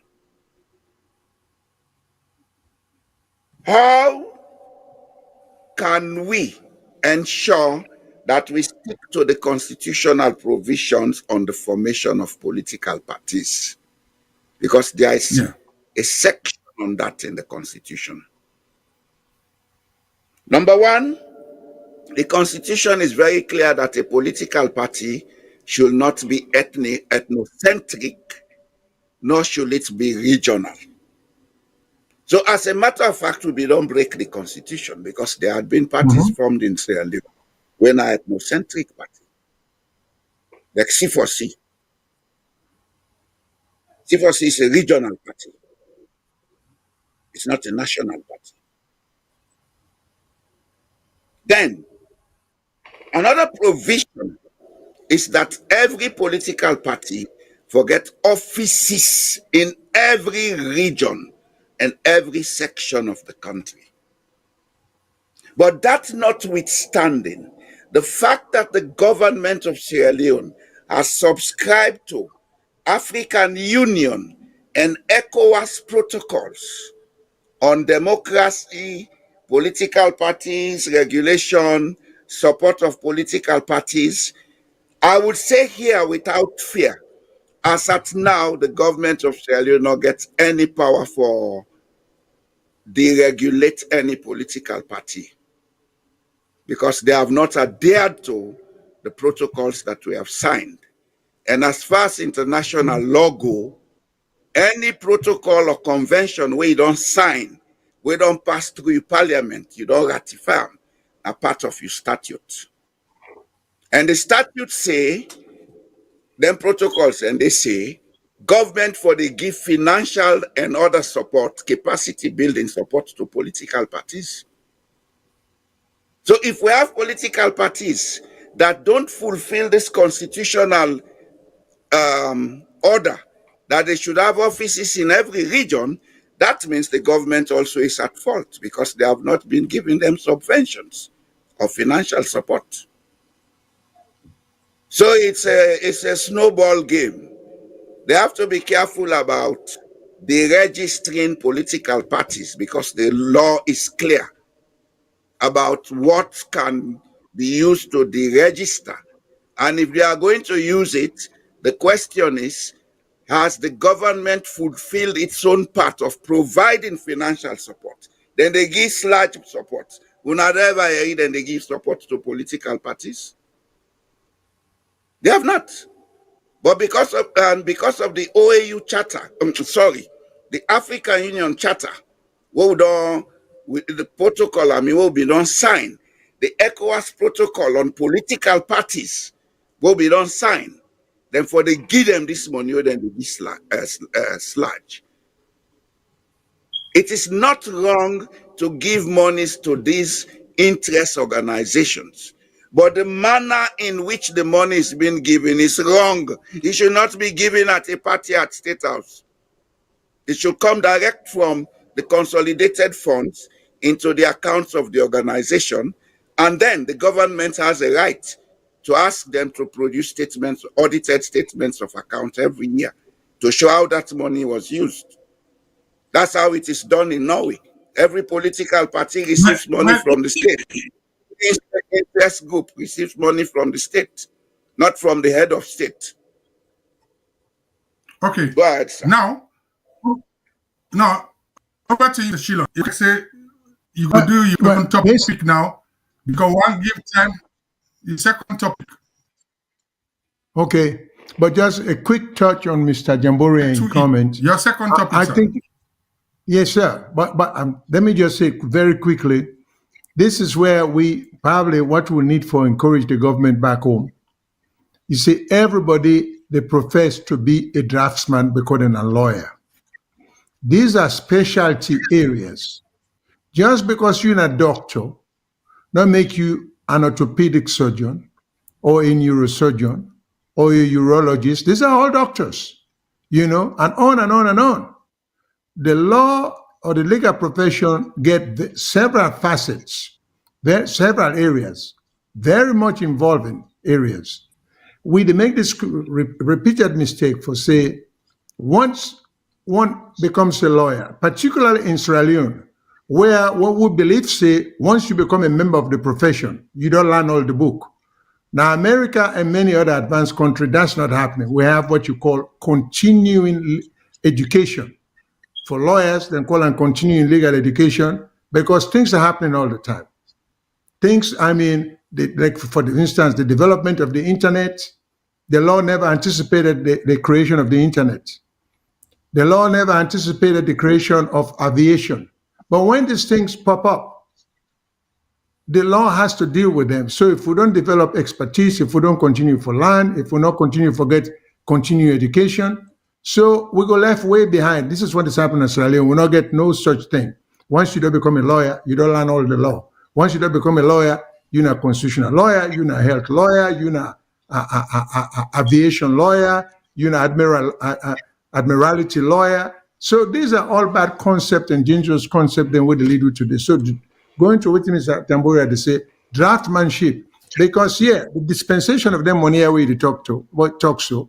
Now, because of poor draftmanship, you leave that vague area there where now the president dispenses this money because there is no specificity in terms of what funds this money should come up from and the manner in which this money should be dispensed. So I just want to comment on that. Poor draftsmanship. So you don't blame the president for taking advantage of it and just spending the money the way he see fit and to your advantage and to your self-interest. And to your interest. Yes, sir. I'm through with that. Now, including me. well, so I just want to touch on that. But just very briefly, on me other topic, we know say about a year ago today, or around the same time, about a year ago, we had a situation whereby the Chief Justice, the existing Chief Justice, Edwards, I know was his last name. I don't remember which in full name. Babatunde Edwards was forced into a vacation or leave or something of the sort because by the president. So, and there is this issue of whether, in fact, the president could do that. And we raised this issue before. We say, well, the president not seem forget the power because they say the president seem forget the power for just force a justice for go on vacation when that position they not vacant. And the position was not vacant because there was an existing Chief Justice. So even if you try for stretch the law and say the president say go force the vacancy by asking the Chief Justice, who is not sick by any stretch of the imagination, for go on leave, being on leave doesn't make that office vacant. The office is still occupied by the existing holder of that office there, unless and until he dies or he is no longer, then there is a vacancy. So we left that interpretation there. So we would talk about the law society there. Well, we hope say then we'll begin look at some of the moves there by governments, because in every democracy, the executive will make moves to grab onto powers, particularly in areas that are not clearly defined, in areas where you have ambiguity or vagueness. You will get executives then who will try for step into that vacuum there of opening there for take advantage, and if they're not challenge them. Now, but the whole situation gets a little complex, which I can appreciate. And we will learn this from the head of Mr. Jasmine Suma of the NGC, who has been on our show, and they'll tell we about how much is it, why it's so difficult and in fact impractical for the courts to be as objective as we want them to be because of the current composition and of the courts them and who is responsible for them. So until we delink the executive from being the administrator of the courts, we will never have the kind of interpretation or the kind of activism we will want the courts to forget, because it boils down to survival. Mr. Jasmine Suma gave you a great detail as to the power of the executive or the president that practically speaking, he's responsible for the judges them, not by law, but by practice. Now they provide security for them, and they provide the type of quarter would and go day, the type of transportation would and go get, salary raise, and on and on and on and on. Well, that's why. Sorry, I would not want you to say the president is the executive, although he's the head of the president. Well, I keep saying the president, but the president, in my view, can be used synonymously with the executive, because by Sierra Leone standard, the executive is the president.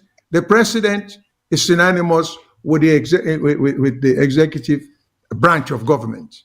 I may not use that same thing with the parliament in terms of the speaker and parliament, because parliament, you get members them with power, they get voting rights.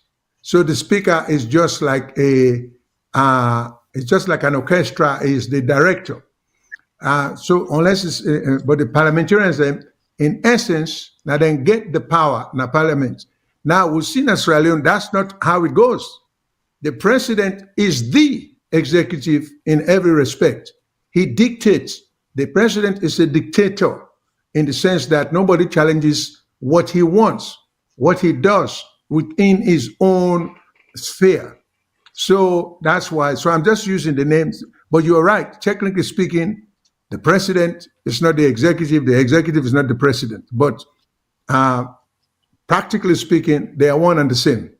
So my point simply is that if we're serious, if we want a court, forget the autonomy and the independence for make tough decisions, we have to make sure that these courts do not have to depend on what the executive does for them. Otherwise this will only be a dream that may never be realized, because like Mr. Jasmine Suma said, these judges, even in situations like the Chief Justice situation that I just cited, which are part of the thing we want for talk, the Constitution doesn't give the president the power to force the Chief Justice on leave. But he did it, and nobody challenged him. You would think, say, the Bar Association, this is the reason why the Bar Association should be mindful of not being a political arm of any government in power. You see, it may also be one reason why the government tries so hard to co-opt, their branches there or their organizations there. Because now, unless we get public interest law firms, them, somebody has to challenge the executive when they take unconstitutional positions or move in this respect. But who challenges them? So the Chief Justice, and with the favor realize, say, when we sit down and do nothing, you see, that's why the president, again, they overstep them bounds with respect to the Lara Taylor Pierce situation, the Auditor General. Jurisdiction is lacking power. The executive office never get any position. There was no cause to fire or to sack or suspend the Auditor General. But again, when the executive take a chance and do that, and there is no pushback, it by implication becomes the law of the land, because nobody challenges the president. So they would legal society. They would legal society. Okay, yeah, I appreciate it. Let me just round it up. So then we legal society here, then get the primary obligation, and they need for know their function. They need, because very little, if any, constitutional issues are raised by the lawyers in Australia. They not argue constitutional issues, and then, which is where now the biggest power around it. When you go to a court, instead of begin to talk about act of parliament, first of all, research the law and see what the act of parliament or the executive, whose law in the constitution they violated, and argue more constitutional law than statutory law, which we call act. Just for that, that's just that, because we can talk about that all day long. So I just want to bring that up, but which was the other issue that was on my agenda for talk about. So they continued, and then quickly, the acting Chief Justice who would have passed the age of retirement, who should not even be Chief Justice, is the Chief Justice. And I think there was a write-up by Mr. Augustine Sembe Mara with respect to that. But all that here, if we want a good democracy in our country, I mean, the rule of law is the main guide. And if we keep chipping away the effect of the law, all we do will undermine ourselves. So, like the Bar Association, they accuse the Law Society of something where they themselves are very much guilty of, the Bar Association. Everything they've accused the Law Society of, it's like pointing finger at themselves. They now try for rise above the fray and try for conduct themselves with dignity, respect, and with the highest ethical standard. Then they accuse the Law Society of having done that. So, but that's it for now because we're running out of time. So unless folks, my colleagues, will not get any question, we will move to the next situation about the grading or rating of certain aspect of the year in review. So just any question? Just a roundup, as you say, since it's a year in review, we're looking forward to my own comment or addition to Parliament taking its respective role in dealing with putting an end to the Lateropias issue. Because since the report was sent to them, if they can promise, if they can do that in 2025, that could be very good. And secondly, I think it's about time because we get committees in Parliament where they monitor the judiciary, for them to ask these questions about the prolonged absence of the substantive Chief Justice. Sure. So I think, say, let's go to our control room because we say we'll not take calls today. If we control room can give a few comments, we can rub more pan before we do a final scorecard for the year. Control room, is there anything there which you can comment from people which we can direct it at generally or any one of us which we can rub more pan before we do a scorecard? It can be reflected on the screen. Okay, let me start off. Let me just read one. We'll go read by turn. Let me go first. This person is calling this so-called rigging of election will look like nothing wrong. We are playing in a dangerous thing because if someone steal and give to you and you become a chief like the person who stole. Basically, that's what this person is saying. I don't get the essence of it. I don't get the essence of the comments. So it's kind of hard for me to, I don't want to extrapolate something that he may not have in mind. So there's another. I think I understand where he's coming from, Mr. Shillon. This writer, they say, if we don't correct this thing about the elections, it is going to become a convention in Sierra Leone. That's what he's trying to express, that from now on, there will not be free and fair elections. All right, sir. Okay, there was a second one, if the control room can put on, which I can read that. Okay, so Yes, sir. I wish you people to come and see Dustbin Saloon. No hope for a better tomorrow. It's obvious we don't have the capacity to govern ourselves as a nation. The status quo is to loot the country's resources with immunity. I think it means impunity. What is it? Immunity? Yeah, go ahead. You talk, they jail you or kill you. Now, my own comment, what he's saying, he hopes so we can come and see. Some of us here, we are not just armchair critics. I, for one, have been involved in working in Sierra Leone from 2017 until recently. At times I've been there, sometimes I work remotely. Yes, we all understand, we're all concerned about what is happening. They come back, what they do this year in review.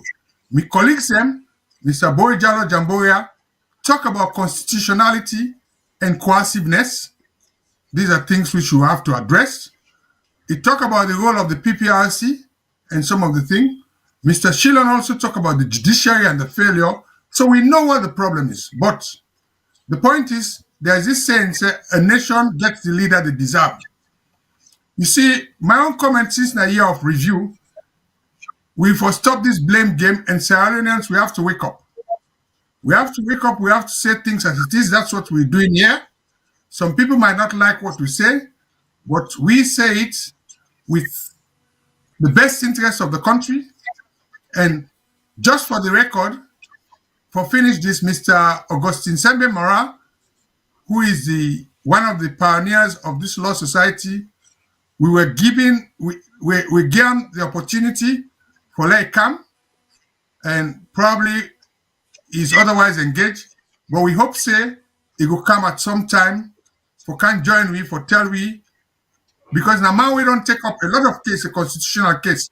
By now, before the thing say either the law society or bar association for start talking about this prolonged absence of the Chief Justice, who now at the head of the judiciary, the law part, when they allocate cases to judges and everything.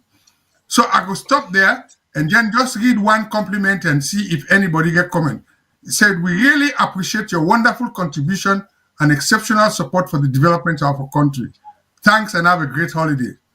Well, we'll go reflect on that on we final move. Over to you, gentlemen. Anything before we go to the scorecard? Comments.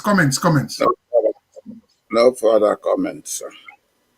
Okay. Control room, are there any more comments worth dealing with? They saying there are no further comments. Okay. Now, gentlemen, can we now round up by going to the scorecard? Correct. Yeah, so if we can, okay, the scorecard we can each, I'll start with, we'll do each topic and each of us will give our score. Let's start with economic performance.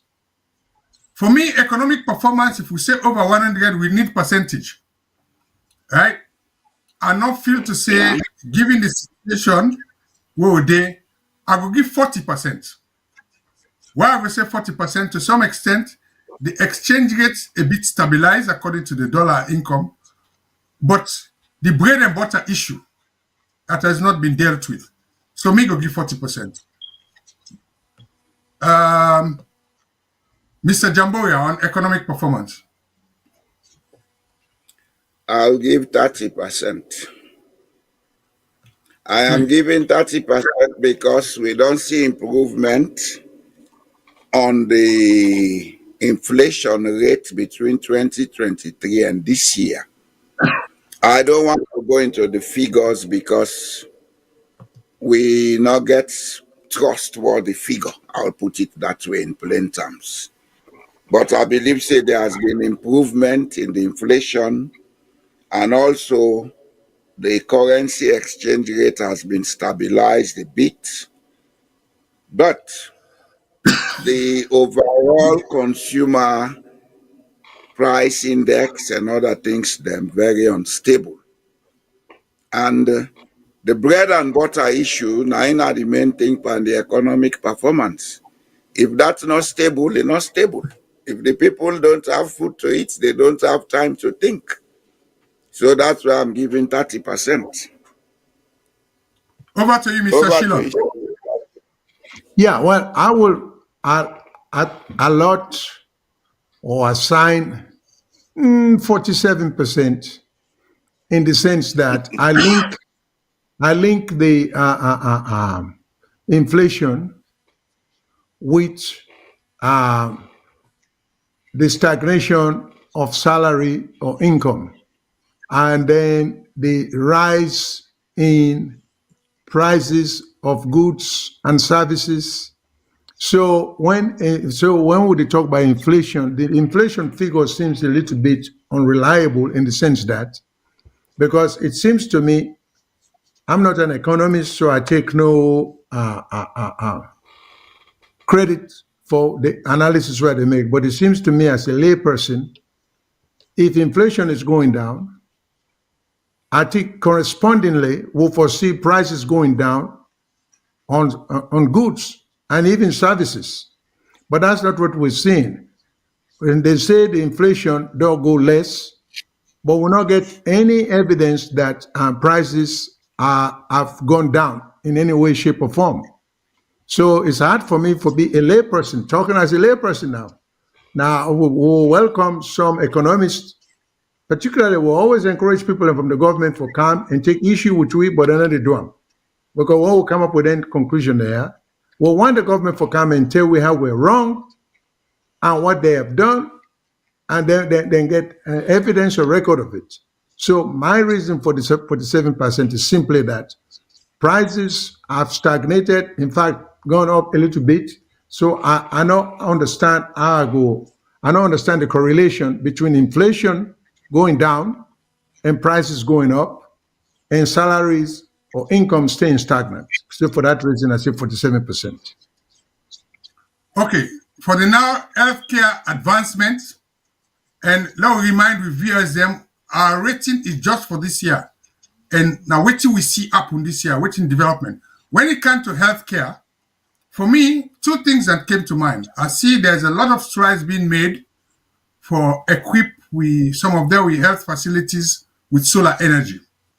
Then there's another one where they do for them belle woman for monitor them.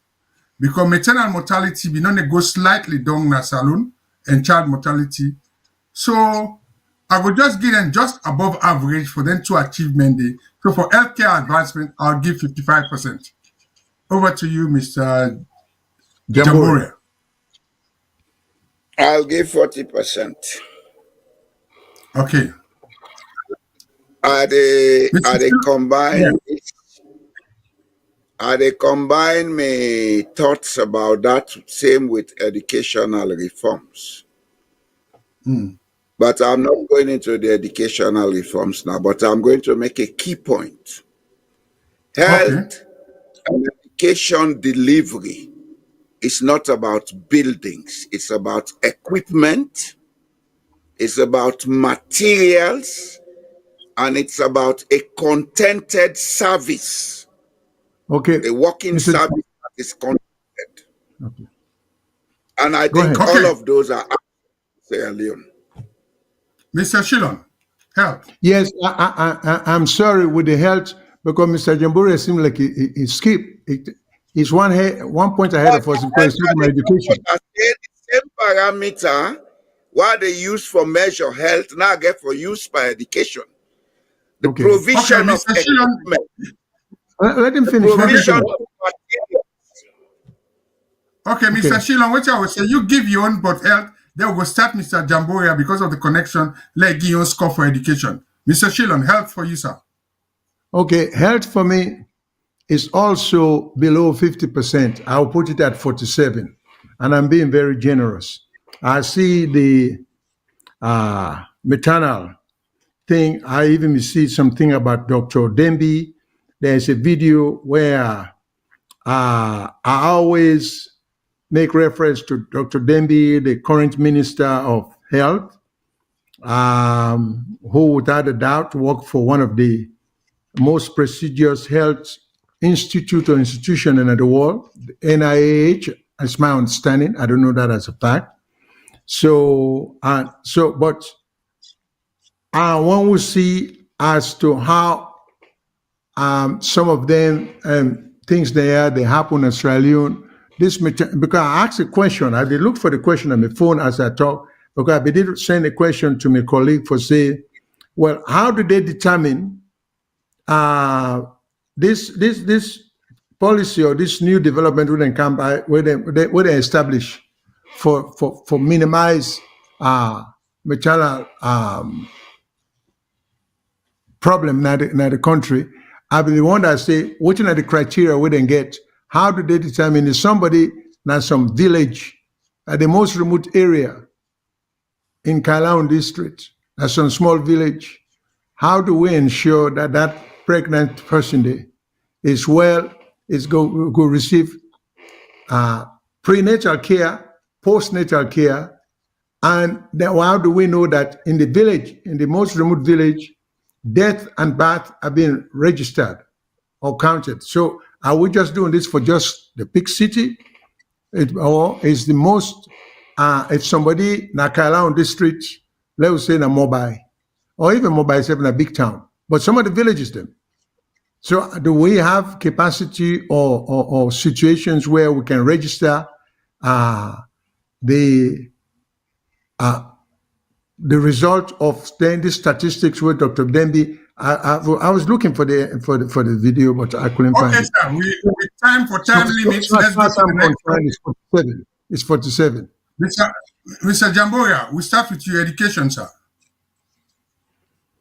I'll give 30%. Okay. And the reason is education is not about the buildings or collection of children in one place. The equipment used to teach and receive teaching, the materials used to teach and receive teaching, or what you call learning, then the quality and qualification of those who teach and their contentment to be in the job. Because that man, if he come on a money empty belly, go for good eat, then he get broke or shoot the people they provoke him, you not expect him for be a quality teacher. And as far as I know, this is a condition throughout Sierra Leone. And they exclude private schools, because private schools, you pay, they get you the service, they may get you some of the equipment, but even them, they don't have all of the equipment. Education is about equipment to facilitate learning. And as far as Sierra Leone is concerned, and has been concerned since the 1980s, we are 30%. Remember, we are only reviewing for the year. So, Mr. Shilon, what do you remember? This year, we have equipment, sir. We get a school there, they don't build now, build more. The picking and the education. Yeah, now with education, I'm still running below. In fact, with education, I would say 45%, only because we've shown some areas in the country, particularly the last thing we'll show about schools was a school in Kenema, where even blackboard, the picking and not get, not card, board, then they write, then they use as blackboard for them. And now a hot with mud in a mud house, now then they use as the school. That should not happen.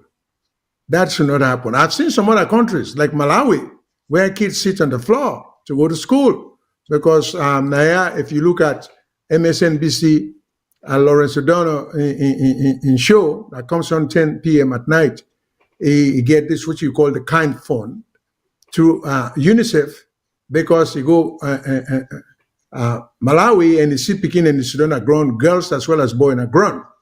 And then the Sudan don't get desks for rights. So we begin to buy them desks. That should never happen in our country.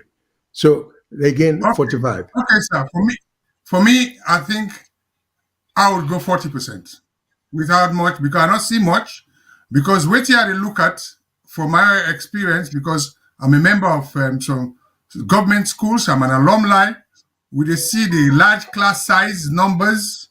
Also, we talk about this overemphasis on university education, where there's no link between university education, industry, and governance. So 40% for me. Political reform, first, Mr. Shilon. You can go. Okay. And stability. Okay, political reform, there's a lot that can be said, but we don't want to waste too much time on that, because all of us will agree that the current situation in Sierra Leone, I don't like the idea that the other smaller political parties are being pushed out or have been pushed out. I think that's a recipe for disaster in Sierra Leone. We need the participation of smaller parties for them to be able to form coalition with the bigger parties to form a government. So if we're just going to, and our two major political parties, the APC and SLPP, do not have a great history of governance at all in the country. We know they are one. I always describe the two parties as two sides of the same coin. So the coin it doesn't matter which side it's on, it's the same value. So your score, sir? Yeah. So my score is going to be 40%. 40%. Okay, for me, quickly, I will give 30%, and I'll tell you the reason why. Both parties went to a tripartite agreement, right? They not include the other political parties then, which was wrong. It just started like in a two-man war. Then, moreover, the two party them, they're obsessed with flag bearer for 2028. And then they talk about 2028.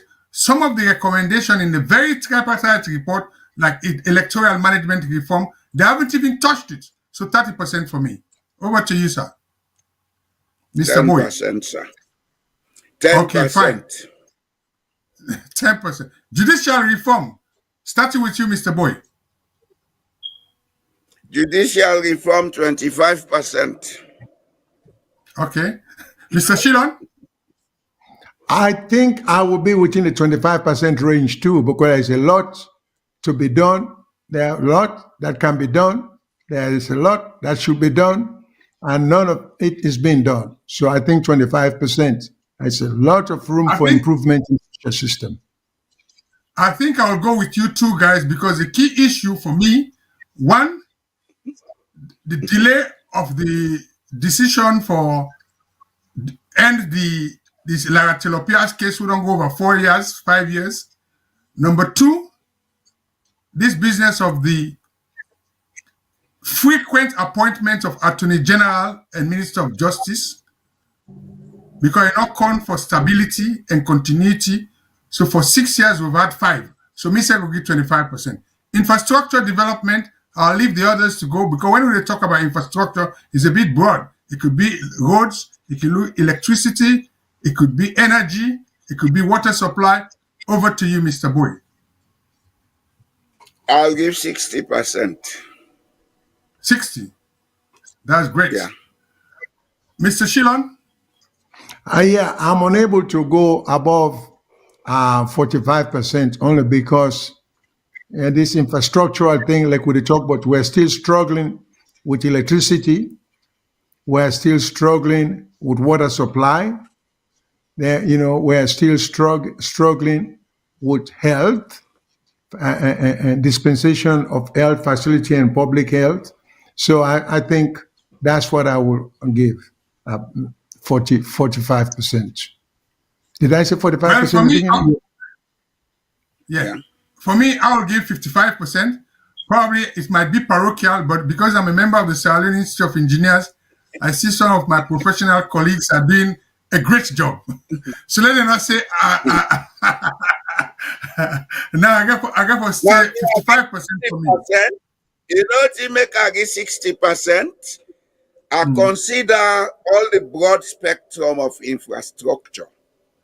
There has been improvement in several sectors, even including electrification. The only thing is we are mostly concerned about electrification looking at the western area. Yeah. But when you look across the country, there has been marked improvement in electrification within the last 36 months. Okay. Now, the bête noire, as the Frenchman can say, the bête noire. Fighting corruption. Over to you, Mr. Shilon, first. Well, I've always felt we do not need an ACC office. We don't see any evidence. In fact, we'll see evidence of the ACC office playing games with the whole idea of fighting corruption. Then they make a mockery of what the office stands for. But I think even without the existence of the office, if we're serious about fighting corruption, we get the CID, we get the law officers department, the Attorney General's office. These are sufficient bodies to be able, because corruption at the end of the day, fraudulent behavior, illegal activities. So we get sufficient laws on the books to really take care of them. And the ACC office, I think we can do without. And I don't see what you need to do to make a difference anyway. So I will give them, I would say fighting corruption, 35%. Over to you, Mr. Jamboria. I'll give 10%. Okay. 10% For me, because at the council, let me make the reason why. Fighting corruption is not a game of the law. It's a sociological situation. And a sociological situation can be corrected by correct public education. And also, one of the things we've been talking about recently, when we discussion, the wage system in Sierra Leone. Let us stop being hypocrites and saying, oh, the law is there. But if the man does not have bread to eat, he will break the law. Let we correct the wage system. Let we get a sustainable public education system about corruption, the bad side of it, and the good side of not being corrupt, what it will bring to the country. Otherwise, we are wasting time. So I'm giving 10%. okay, I will give 40%, still below par.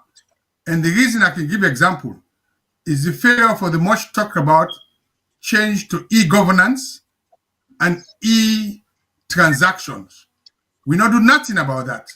We still believe in that old paper money. And as we've been seeing, one of the things for me was repugnant when the commissioner becomes say he recover money from people, they can't display a whole set of notes. What does that say? So 40% for me. Okay, our last one, governance and leadership. First, Mr. Shillon. Well, again, of course, we know say all engineering are connected. For governance and leadership, I will give, okay, I'll say 50%. I'm giving 50% only because I think we don't see there are one or two or three things then where I think say, well, it like we take 3 steps forward, no, 1 step forward, 3 steps backward. Now, the only thing is sometimes can confuse me because there are times when some good moves are made, then the next thing we know, we undermine the very good moves that we make, so it's taking us nowhere. Let me just generalize them without even giving factual instances. But we are, at the end of the day, we just the spin we will in terms of, but progress has to be seen and felt. And I'm not seeing the progress we get, like for instance, we get an airport. Everybody talk about, hey, good airport, fine, that look like progress. But look at what expense. It costs more and the service is less in the sense that Sierra Leoneans are not benefiting anything from that. So what good is it for us? How can we consider that to be a progress in any way, shape, or form? We'll get a nicer looking terminal or airport, whatever people choose for column. But look at what cost to us, how much it cost we, and how much we not seem for enjoy them. Because now even the price for fly go Sierra Leone is so prohibitive, it's unbelievable. So yeah, okay. That's the best I can do, 50%. Now to you, Mr. Jamboria, governance and leadership. 35%. Okay, so no need for, well, for me, governance and leadership, I would say 50-50. I'll give them 50%. Not because they've started some process, like the reform of the civil service. And what you do, I give them 50% for challenge, because me a transport man again, I'm be parochial. We don't see finally, then they want to bring this Salone Public Transport Authority. So I engbas. So I give them 50%. so for go for the new year. Mr. Mengot. Yeah. Teachers don't give marks for my sake.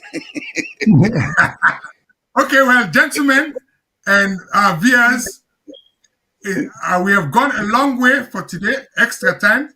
You know, we don't, then get a beer and a Freetown we then call more time.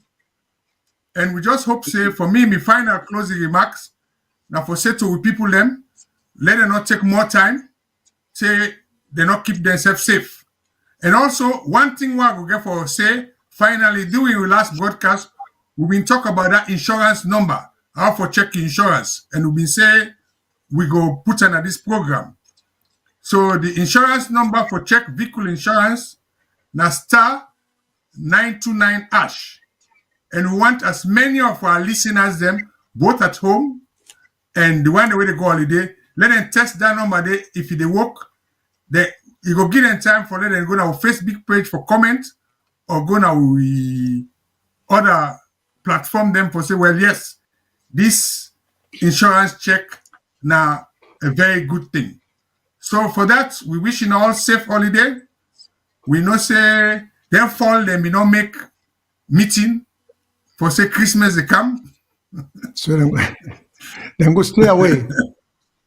So they will stay away. So whatever you get for it, you for tell God thank you. We in the diaspora, we get a lot of burden in our neck because we know almost people that we don't send Christmas for. Then they don't feel to say we not remember them. So until we mix next week, I don't get much for say. Star 9292 hash. That's the number. Star 9292 hash. You can use any of the network now free call. So as me Can you repeat that one more time? Mr. Mengos, repeat that one more time. Aha, now I see the correct 9292. Yeah, because that was okay. There you go. And the final word, when I want comment on one not able now because of time restraint. Now the airline that never took off. They promise we say Air Sierra Leone for takeoff 2nd of December.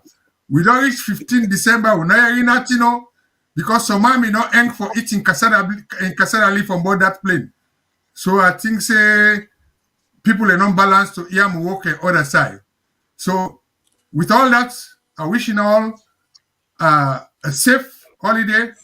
Enjoy with your family them and make sure say when the travel go upline, you know who is taking you to your destination. Over to you, Mr. Jamboria, then we'll give the last word. Thank you very much, sir. Fumble them. Ubinge wampa ubin they work na SLBS now they call Sierra Leone Broadcasting Company and they call us Salako Maxwell. If the ending program say we will come now we they go. This na Salako Maxwell they say tata. Me go say we will come we they go for come back next year.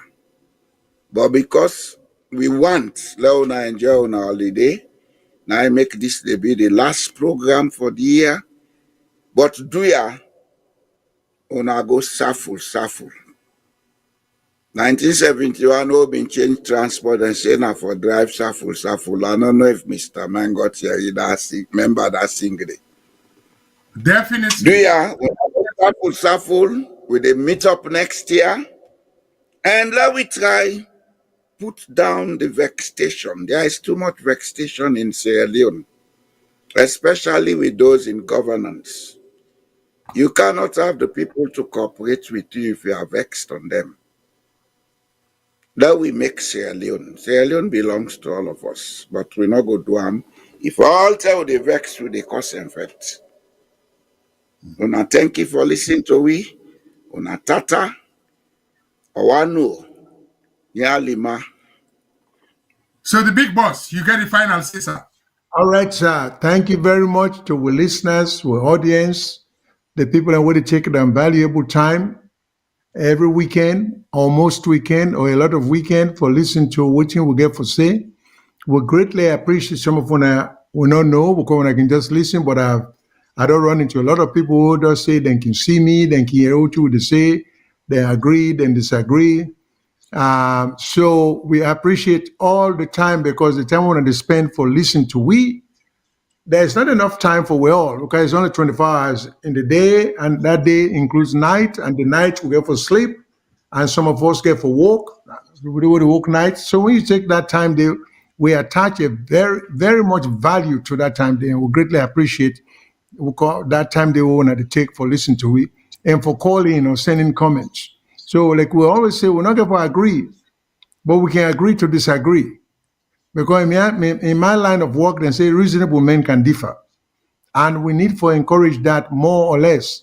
So to some of our audience, we can call, they want to become propagandists, they want to speak on behalf of some political party. We say, that's not the purpose of this show. This show now for, because we all operate, I hope, under one interest, not for promote political parties' interest, but now for promote the interest of the country.